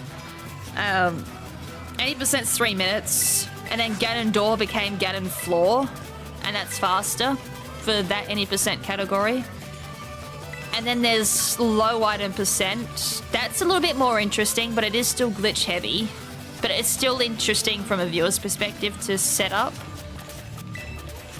That was like an hour and something, but you skip a lot of the game. But it's still interesting from a viewer's perspective, but when it becomes very glitch heavy like that, I do agree it's not very interesting to run, and nor is it interesting to watch. So yeah, that's been an interesting one. I actually am part of the Speedrun Discord actually for Ocarina of Time, so that's the only reason why I've kept up with it. Even though I have no interest in running Ocarina of Time, why did I join? I can't remember, why did I join the Discord? Yeah, that isn't the fastest to date, like... I haven't even kept up with it. I've seen Majora's Mask for 3D. I don't think there's been much... Oh no, there was something that happened there. Was it 3D or was it actual N64 Majora's Mask? It's like how they got into Cafe. Or the first cycle skip happened. Where they could easily skip the first cycle. Like someone actually figured out how to do it. And how to do it is just like, what the fuck? How did someone figure that out? And the absurd angles needed for it as well. Like, there is some crazy runners out there. And as I said to Ben, do not underestimate a speedrunner's determination. Because some speedrunners' determinations are so massive, it's incredible what they managed to pull off. And that first day cycle is just one of them. One of the examples I can pull out of the air at the moment. That is totally obscene.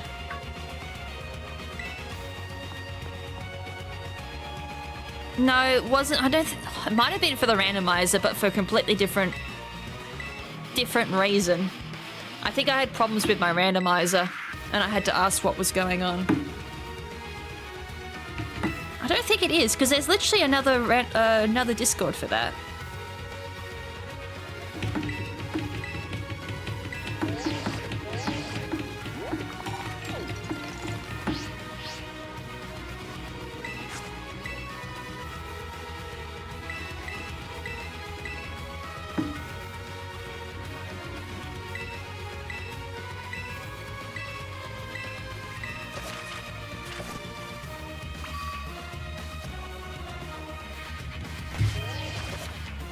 I can't remember. Why did I join in the first place? It definitely wasn't for randomizer, because that's got its own separate category in Discord. And it's not even through that anymore.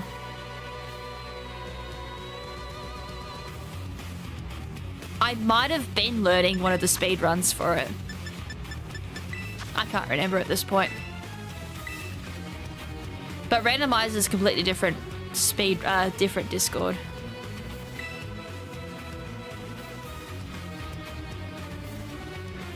Yeah, it's a bit like the Eternus battle.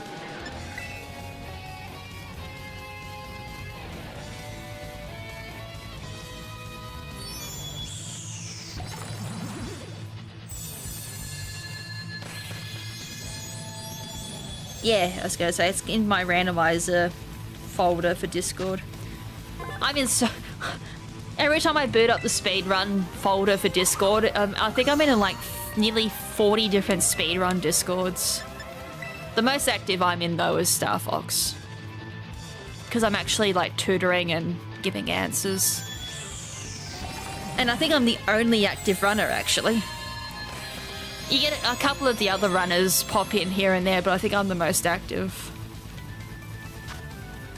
Which is sad.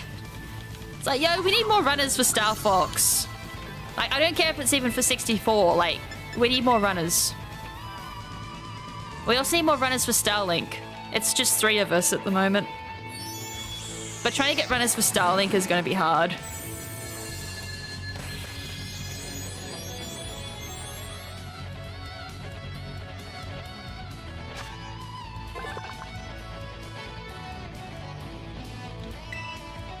Oh yeah, there's no way of getting around that Houndoom fight. Another example of that as well is Pokemon Rumble. The very first battle you do in Rumble. People have been trying to theorize how to do that one, like actually win it. I think this would have been a couple of years ago on the Pokemon Rumble speedrun Discord. I think someone came close to beating it. There was a TAS made for it. It is possible to actually win it, but the RNG needed is insane. I was like, one day I'm going to sit down and do that on stream, like actually beating that first battle. And I don't care if it takes me like a year to do it, but I'm going to do it. Because normally that's scripted that you lose that fight. Which in a speedrun we do. We try and do it as fast as we can. But there is a chance you can win that if you actually put your mind to it. But as I said, the RNG behind it is insane.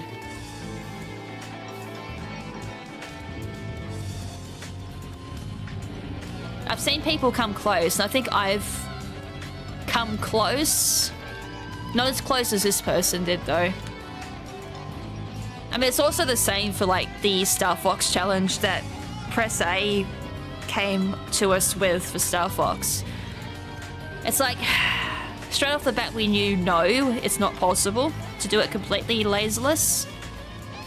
But it wasn't until I did the research into it that we realized it might be possible, but not legitimately.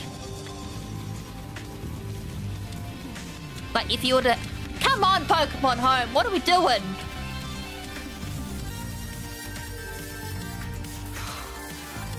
Anyways, if you were to come in with like every level with 9 bombs, then yes, it might be possible on 3D. I didn't get a chance to fully research for 3D, but 3D has a better chance of it than what 64 did. So we're like, there might be 3 planets that in a run, like a legitimate run, that you might not be able to do laserless. But then I did some research after we got a little bit of a hint that, hey, this strat might work. So I went in for some research. Turned out that strat did work. It was then working out, with 9 bombs, is it possible to do all of it? And the answer was yes. And I was like, oh my god, this can be done laserless. But sadly, the whole run can't be. I was like, rip. I won't go any further into that topic, actually, because as I said, I kind of don't want to spoil that because I want to do a whole breakdown of that. And I've been giving blessing for it too, so as I said, I'm kind of waiting a little bit just so the video gets a lot of its views naturally. And for people to watch it first, and then I'll go through and... Well, I haven't even watched it myself, actually, so I'm going to watch it, do my first time reaction, but also do an analysis breakdown on it. So I really don't want to spoil that topic too much as I really want to talk about it. I got to bite my tongue. But it was really interesting, like that whole process of researching that was fun. I actually learned quite a bit too. Like a lot of interesting stuff that might be able to be incorporated into 3D runs, which I've already started trying to implement it.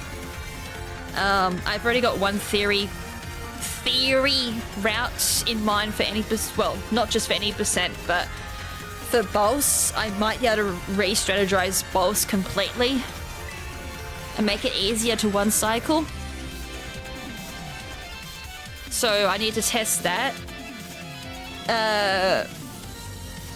Katina also got to re-strategize in the last couple of weeks, which I wish I didn't, but hey, it's made it a bit easier and a bit more consistent. And then Sector Y got a rechange too. But it definitely made me rethink how I look at Star Fox. I've already said, like, once I've done all of Star Fox 64 3D speedruns, I'm going to semi-retire. And then go on as a researcher, I think, while I learn 100%. Because 100% I'm going to have to give myself a year. Just to learn, like, all of the extra mechanics I need to learn and get the fundamentals down for that. And then, and only then, can I start learning 100%. But then during that time, I'm going to pick up Starlink as a researcher as well. Like, I've already come up with a couple of theories for Starlink to save some time. And I've got everything there. Unfortunately, I'm the only person with a Japanese eShop, so researching that, that's going to be fun. Expert and medals.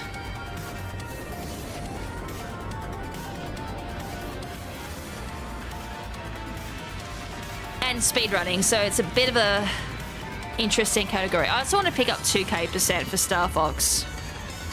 Even though it's not technically one of our categories, it's actually a Hit 64 category. So I'll be joining that community and then learning whatever I can from that. And then when I finally master 100%,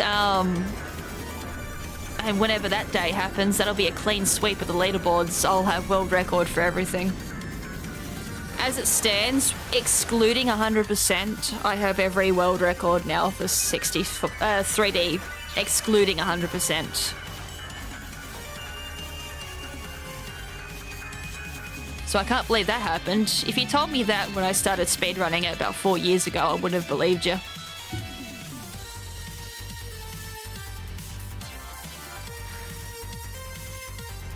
I have gotten all medals on 64, but I haven't done it yet for 3D.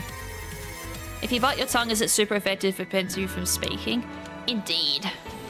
Although I bite my tongue quite a bit. Not on purpose, like accidentally. And fucking hell does it hurt. Oh.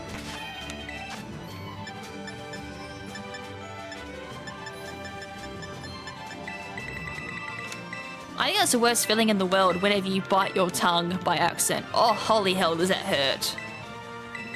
Speaking of Star Fox, hello, Area 6. I nearly said Sector Y because I've done it in a godly amount of time in Sector Y recently. But this is Area 6.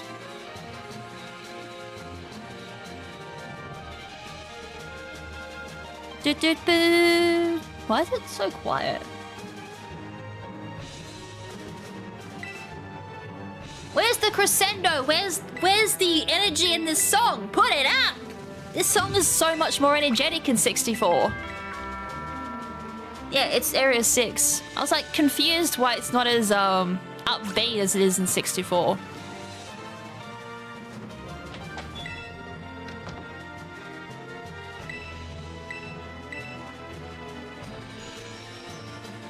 And I think from there, once I've done 64 and then done as much as I can for Starlink, I don't know if I'm going to run the whole game.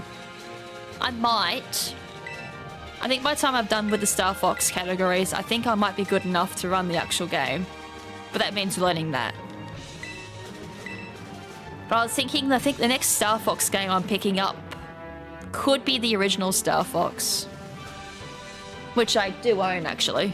Like, it's sitting, woo! Sitting up there. You can just see it. But I need to get myself an American Super Nintendo. That's the only thing I need to get to run that. Because it runs a little bit ass on NSO. did see a lot of complaints about NSO Star Fox. And I played it and I was like, yeah, now I understand what they mean. It's jank. Controls feel weird.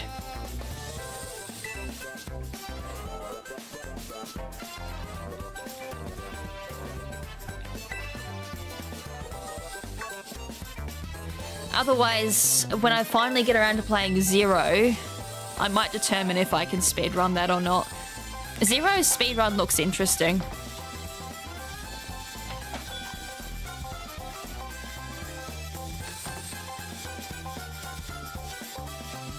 Another one I wouldn't mind looking into is also Star Fox Command, as much as that game gets memed on. It reminds me of Bionic Commando, if anyone's played that game. But again, I've got to actually play the game first casually and see what it's like. Or I pick up another game entirely and run that. I do have to get back to Yu-Gi-Oh! Forbidden Memories. I haven't run that for a while. Or I go back into Rumble.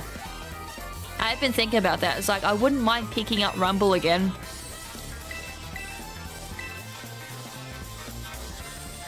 I can't remember the last time I actually did a Pokemon Rumble speedrun. Another speedrun I could technically pick up again is Ranger. The very first game I speedrun and got world record in. And then held it for a week. And then Hazara got taken, I knew it would. I think I even said when I did that speedrun, I'm like, yeah, I'm probably gonna hold this for a couple of days. So I'm gonna enjoy like 3 days of world record. It lasted a week. So a little bit longer than expected. Yeah, Command is where Crystal joins. I don't know how I know that, because I've never played Command. I didn't even know Command existed until like the last year or two.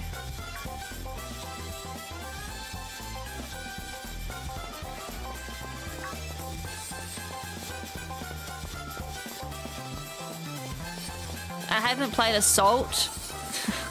I've also avoided watching Assault because it's like I want to make Assault special because I've heard it's really good. Because I never grew up with Assault. I didn't actually grow up with a GameCube until I got a Wii. And even then I didn't own too many GameCube games because by the time I got the Wii, a lot of places weren't selling GameCube games. So I was like, rip.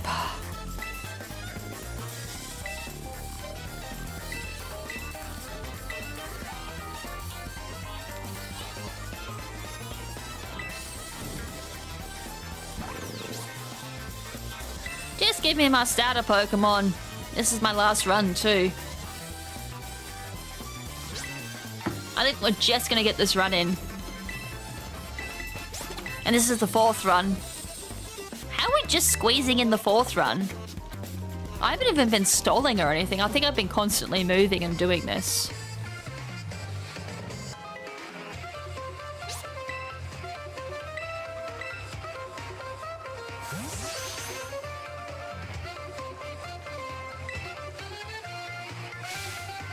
I mean, if you did the math, 27 times 4 would be just under 2 hours. But I'm still questioning how the hell have I... Oh, I guess if you account for home. Yeah, no, that's about right. It should be about 30 minutes. 4 runs just. Or roughly 30. Could be a little bit over, depending on how long it takes to connect to home. So I'm like, the math ain't mathin'. 4 times 27 is under 2 hours. But then I'm not including the little bit after.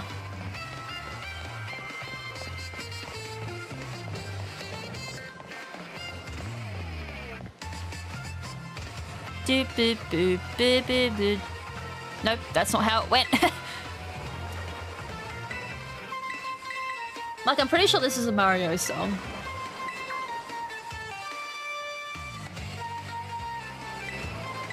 It is Super Mario. Keep scrolling. 3D Land?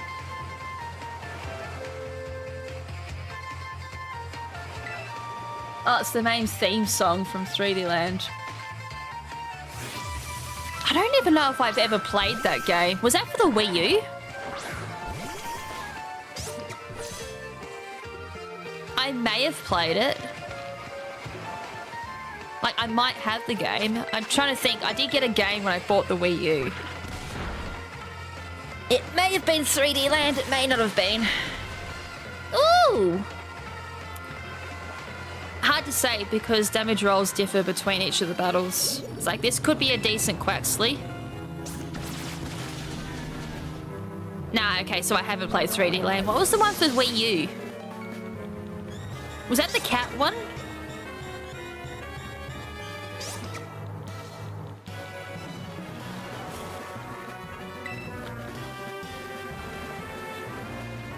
Because I swear I have one for the Wii U, and I think it came with our Wii U. So I think I played it once and then forgot about it.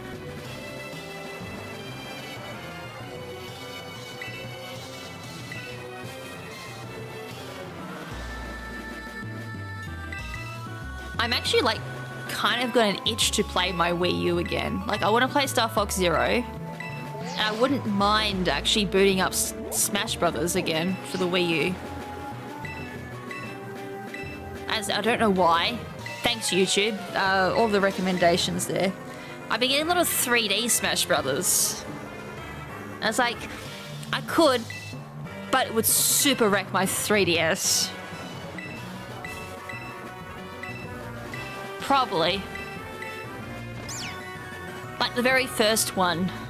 Because I got the Wii U around its launch date. I think.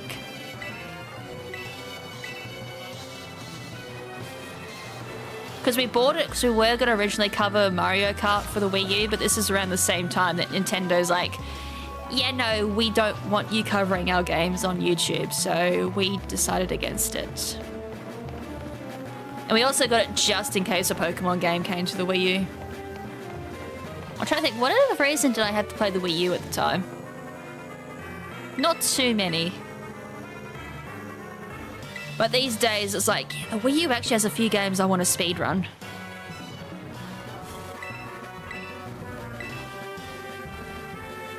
As there's Star Fox Zero's on there, which I could potentially pick up as a speedrun if I like it. Pokemon Ranger VC's on there. I know I had Donkey Kong 64 on the Wii U as well. And oh lord, was that an experience. That sucked. Lag, input delay, At that point I was better off playing the N64 version.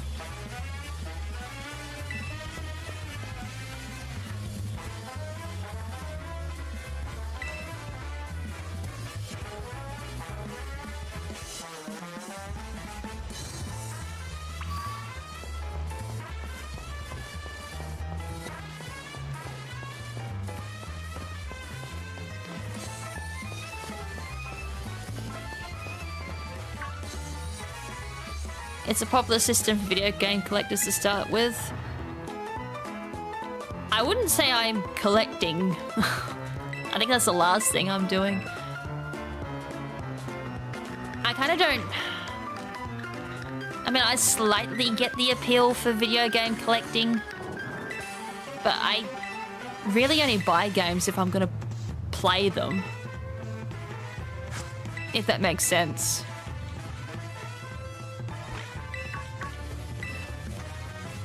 I mean, I have a collection of multiple games for different regions. That's only because of speedrunning. Like, I have the PAL version of Star Fox, and then I have the Japanese version of it. Japanese purely for speedrunning Redline, and then I need to buy... Heaven forbid I need to do this. I need to buy the American version of Star Fox 64, which is... I'm gonna have to sell a kidney. Because I can't believe how expensive it is to buy N64 games. Even just the cartridge for it. Like, just the cartridge alone, I'm looking at like $200 to $300 Australian. Which used to be my paycheck.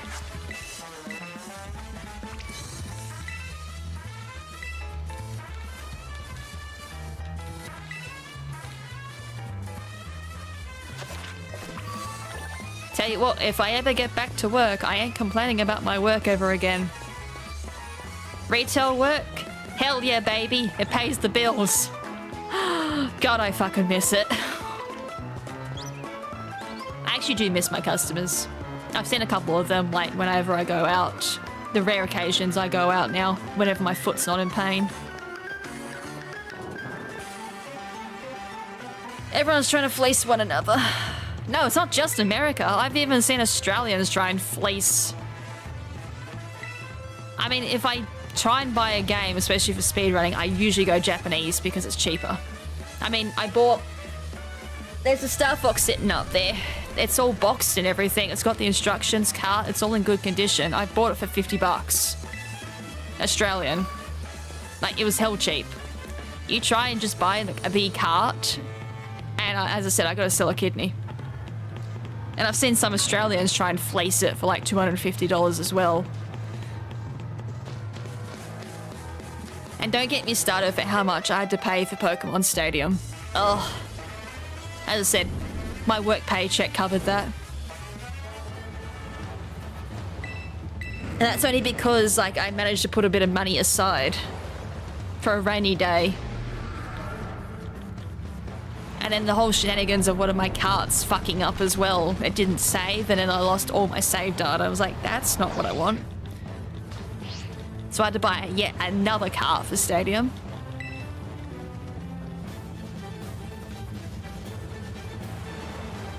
I'm kind of lucky I've already got Battle Revolution. Because that's another game I do want to speedrun once I'm finally done with Stadium and had enough of it.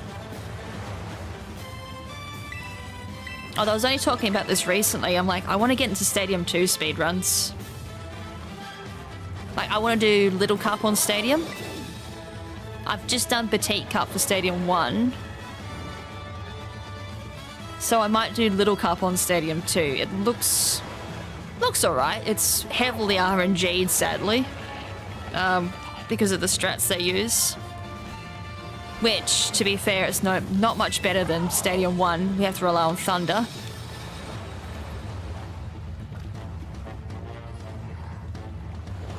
But I wouldn't mind picking up Battle Rev and doing that. And I think Battle Rev required Wii U, sadly. That was the other reason why I'm like, yeah, I need to get my Wii U up. And I also need to buy... I think I need to buy an American version of Wii U. I have a Japanese version. So if I do the Japanese Battle Rev, which there is a slight difference between the two of them, I'd probably have to run Japanese first. So that'll be fun. And the main difference there, I think, is just in Sunshine Coliseum. The rental Pokemon are just slightly different. That's it. That's the only difference, is the rental Pokemon. So similar to Stadium 1. And then I also might slide in some Stadium 0 speedruns. I've got all the stuff to work out routes for that now.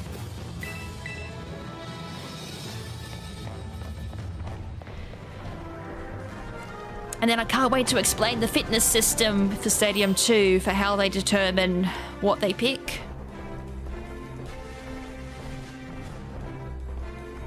Like, it's not completely random. There actually is an algorithm for Stadium 2 and how they pick Pokemon. Stadium 0 is the very first stadium that was released in Japan. It's Japanese exclusive. That's why it's called 0 for English. Never came out in English. It's how they did VGC back in the very early days. It was purely used for VGC, actually.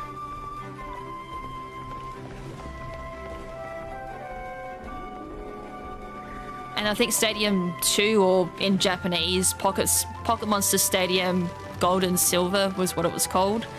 That got used for VGC, and then I think they eventually moved it over to Coliseum, and then Gale of Darkness. And then Battle Rev got used in 4th gen. And then 5th gen, well, that just stayed on the handhelds at that point. They couldn't be bothered making any more 3D games, so they made it stay on, like, the handhelds. Which is actually a bit of a shame. Oh, can you move? But now they're changing it with champions, which I do appreciate. Although I am slightly kind of hyped about that Wish you enjoy Pokemon Snap, but picture taking. I totally get that. Like, I enjoy Snap.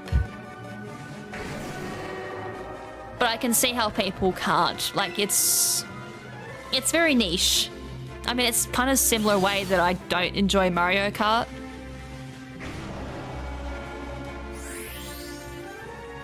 People have their own taste in things. Actually, I don't even think I play. I think I might have played like a little bit of the new Pokemon Snap. I still prefer the original. I don't know why.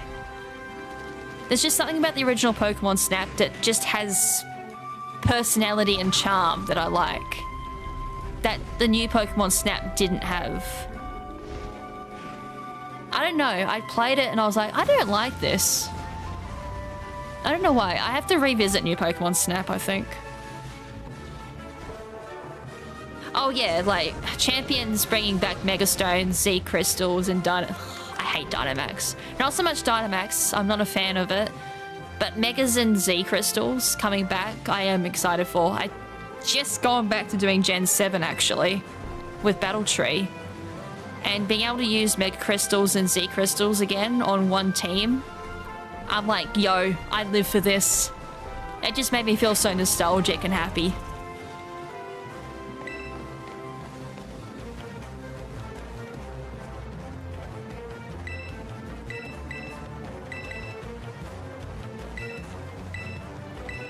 As I said, like, Pokemon games now these days, Sword and Shield and Scarlet and Violet, I haven't had that moment yet of I go back, I play them, and I don't get the, oh god, this makes me so happy moment. Oh, to be fair, I didn't play all through Ultra Sun and Moon again, so that could have been why I had the oh happy moment. Fuck you, Lily. I have kids who enjoy the crap out of Pokemon Snap, I just don't have the thing in front of me. Oh, yeah, that would make sense. Yeah, kids would love it. Like, just the ability to see how Pokemon would act in the wild and taking photos of them. Yeah. I mean, that might be why I like the original Snap, because I did play it as a kid. So it could be nostalgia talking. But as I said, even playing the original Snap as an adult, I enjoy it, but new Pokemon Snap, I didn't.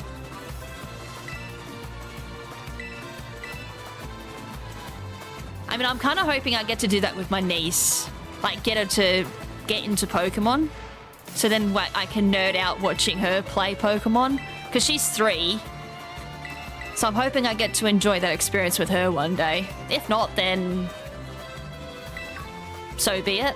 I'll be sad, but I'm hoping she gets into Pokemon. We've given her a Clefairy Squishmallow. And we also gave her a Lechonk plushie for her birthday.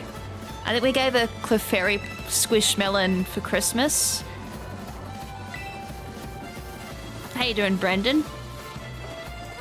I did see recently though they've now got Chansey Squishmallows. Like, I've learnt about Squishmallows. I was like, what are these fat things? And then I learnt what they are. So I've learnt all about Squishmallows. And how the kids love them. How many shinies have you gotten? This is our 4th run, so this will be our 4th batch of shinies. And my brain is not liking it. I'm so brain dead. So I said, I'm talking with chat. It's the only thing keeping my brain alive. I'm Googling Squishmallows now. If you got kids, they'll probably like them. So it depends on the age of the kids.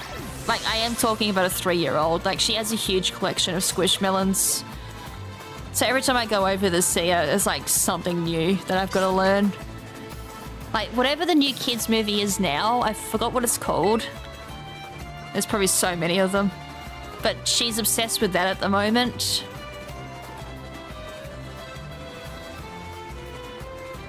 So it was Squishmallows, and then it was Paw Patrol, which, oh my god.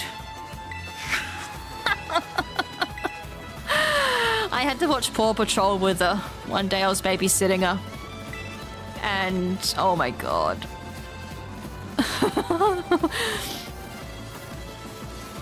yeah, that was something.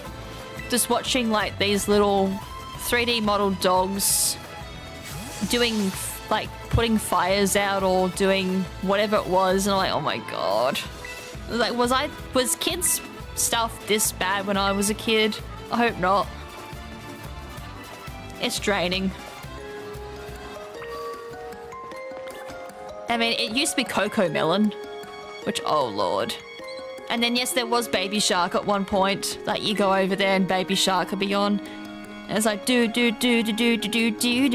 Yeah, I'm not putting you through hell. I'm glad that phase is over though.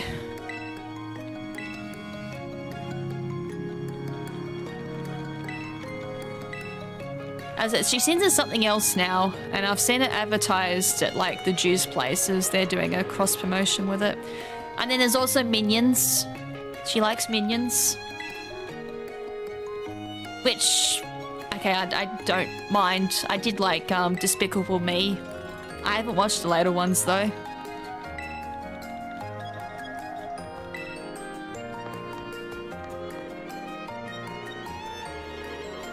The other thing she likes doing whenever she comes over, at least to see us, is she likes catching butterflies. Because it's spring here, so all the butterflies are out. Or as she calls them, flutterflies. So here's me walking around with one leg and a crutch with a butterfly net catching butterflies. And then there's Ben trying to catch butterflies. There's obviously Granddad trying to catch butterflies, and then Mum catching butterflies. And we had a bit of a competition going on. And guess what? I won! The one-legged bandit caught the most butterflies. I don't know how the one-legged bandit caught the most butterflies, but I did. I had to chase him with a crutch. And with my spare hand, I had to catch the butterflies. But I won. 2-year-old who was obsessed with Paw Patrol. I know it wasn't as bad for us, but they used the cartoons for all kinds of life. Yeah. At least butterflies aren't that fast. Well, these ones were. I had to wait for, like, them to come down on the bushes and take advantage of that.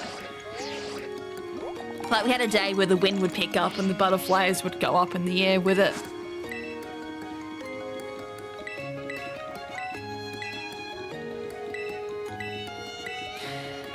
Not injured. Well, I mean, you could technically call it an injury, I guess. I've got tarsal tunnel in my foot, so it's all nerve.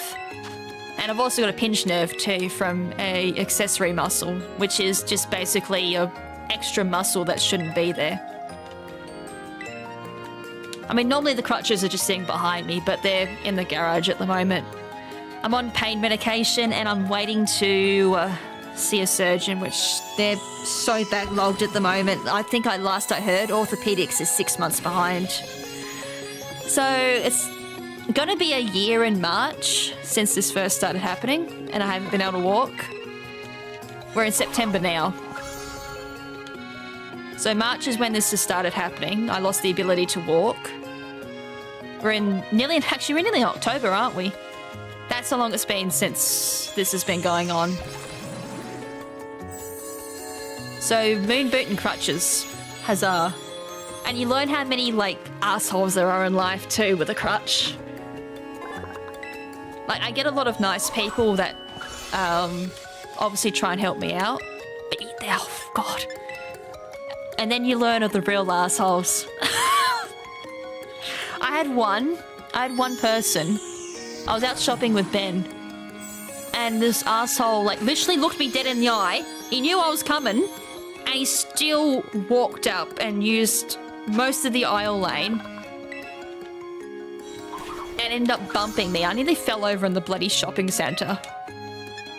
Because of this asshole. Not the word I'd like to use. I'd like to use another word, but I don't think YouTube would appreciate it. It took... How long did it take? Nearly 6 months to figure out what was wrong. Like, they've already figured tarsal tunnel, but they're like, what's with the other shenanigans? Tarsal tunnel doesn't cause this much damage. That's when they found the pinched nerve. I was like, yay. Apparently mine's a rare case, so fun times. Tarsal tunnel is actually because of a defect in my foot. So it was a ticking time bomb, sadly.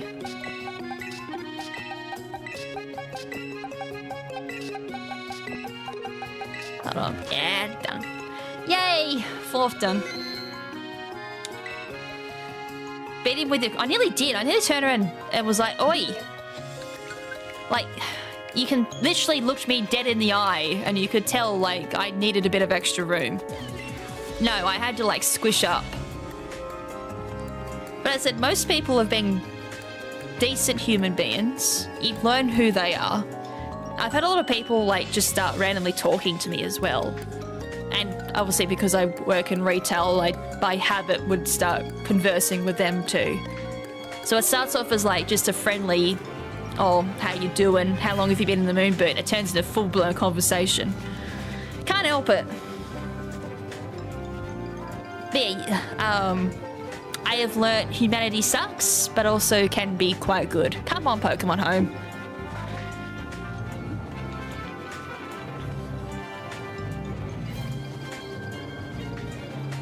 I mean, I was in the arcade and I accidentally dropped my crutch. Well, it fell over. Stupid crutch. That's been the most annoying part, trying to find places to put my crutch whenever I've got to sit down. But I dropped it and I was like, oh, I can easily get this. But I had someone nearly try and grab it for me, like just instantly without even thinking. Like, it was just an instant reaction. I dropped it and they were starting to go for it. And I was like, oh no, it's all right, I can get the crutch. And it was like a delivery person. Hey, we did a full box. Oh no, it wasn't quite a full box. I did have a Koraidon and Miraidon in there. Like, there was these two taking up 2 spots. There's a box. So if we were to just sort this out, if I skedaddle you over here. Ah! So let's say if I do the first row's Wu Chen. I'm going to have to move you.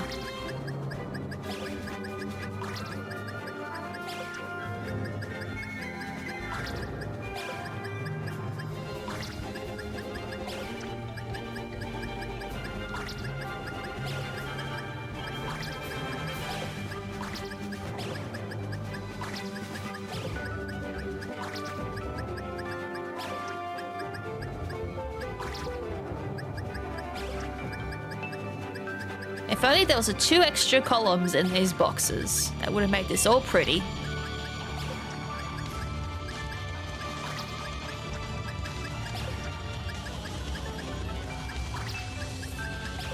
This is what I've gotten so far. So there's 5 there, 8. I have 8 at the moment. Ugh!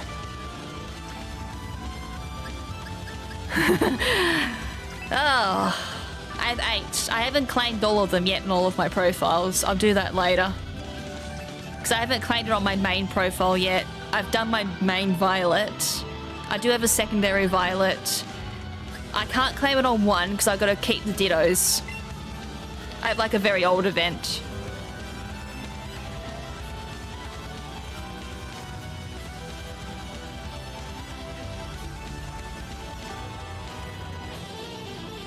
I have moments where I think I fiddle up the type chart, but to be fair, that's a big type chart to learn. And to be fair, I'm learning so many games, I'm actually generally surprised some of it's not oozing out of my head at this point. Was it Violet or was it Scarlet I have it on? I think it's this file I can't use. No, wait, this one didn't have a file on it. I think I'm correct. It should say no file. Yeah, that's a no file. Wrong one. It might be this one.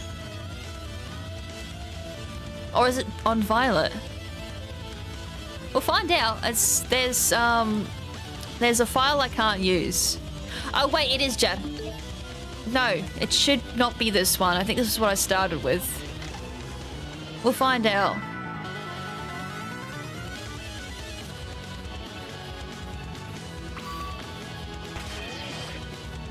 No, this one's not it. This is one of them. I think this has still got chance. Now this is still Chansey raids. I can't overwrite this one yet. Like if I go to have a look at it, I can't overwrite this yet. This was like my day one file. I don't have access to the fly option. I'm sad. Do you know how much this game sucks without that? Like every time I try to play through a new game, for whatever reason, if be getting another Koraidon or another Miraidon, it's like, why did we not get that glide function right at the start of DLC 2? Like, just owning it gave us that ability. Because Koraidon without it sucks.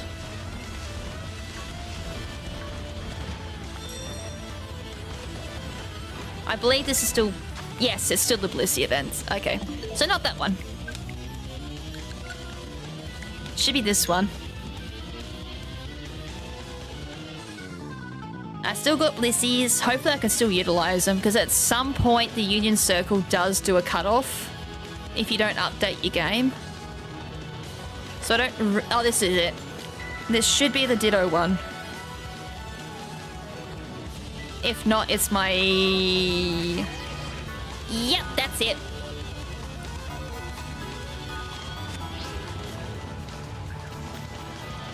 I don't think it's like progressed very much either. Where do you check that again? I don't want to go online. If I go online, I absolutely screw this up.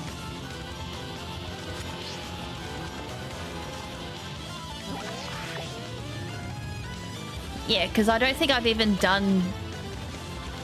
Yeah, I've even done the gym leaders. I literally just booted this up and got as far as I could. I could be wrong. Where are you? There we go.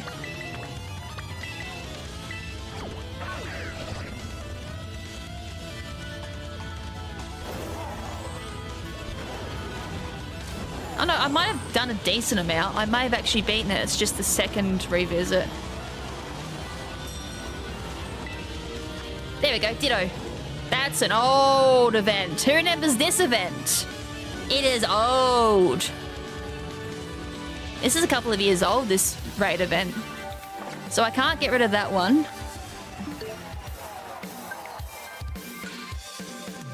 I think that's not empty. We're finding out how many files I can't overwrite. Okay, that is empty. That's empty. This one should have a file on it. This one should be one of my other playthroughs I did. No, empty. Ignore me.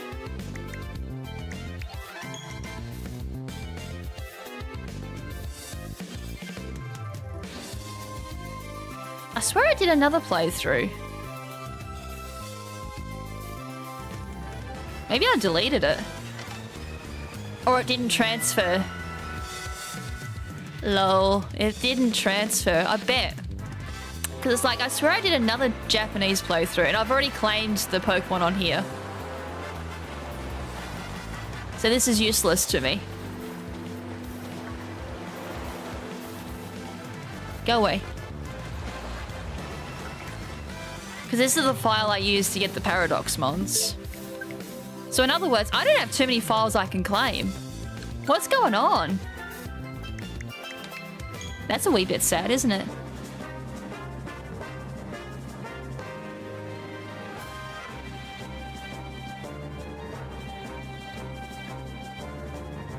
Because this is my main file. I thought I had more files. I swear one's been deleted. Because I swear I did a playthrough for stream. So I would have had another file. Yeah, that's gone rip. Because I can't... Hello, Gimmigle. I can't get rid of this just yet. As I said, I'm going to hold on to it as long as I can. Because this is Chi-Yu. Like the last day, I'll probably pull out and be like, yeah, I'm going to get the Ruinous Mons here.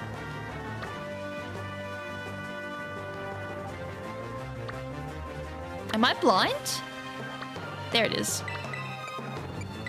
I was like, yo, am I blind? I can't find Chi-Yu.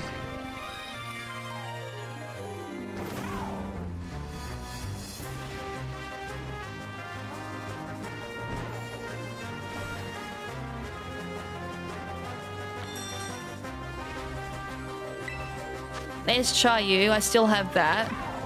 As I said, I won't be too much longer because I still have to go online eventually. Because this is my main account.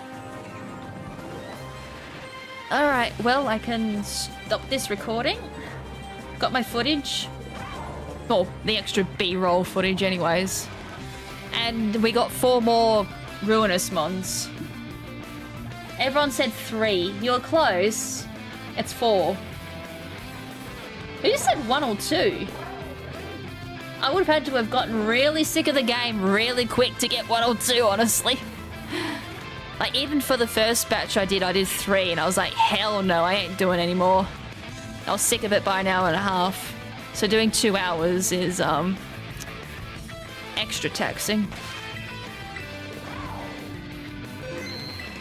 Oh yeah, random Lechonk.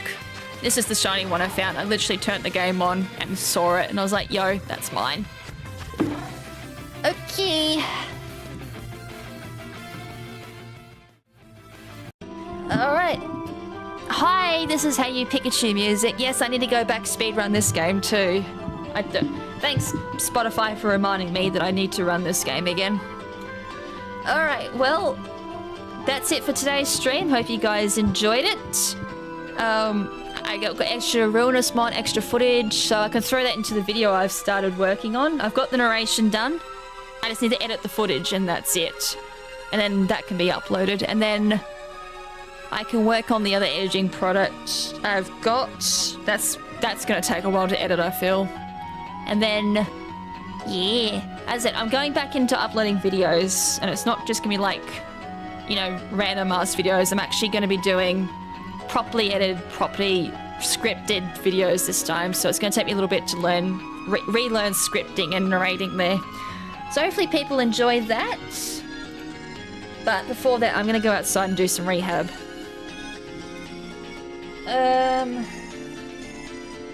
Anyone streaming? Nope.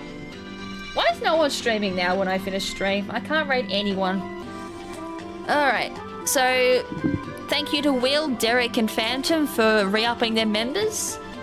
And until next time, hope to see you at the stream. I don't know what the next stream's going to be, actually. We've got a couple of things I need to do. So it might be one of those. It could be a speedrun. I would maybe prefer speedrun, but we'll see how we're traveling. But until then, have a good day or night, and peace!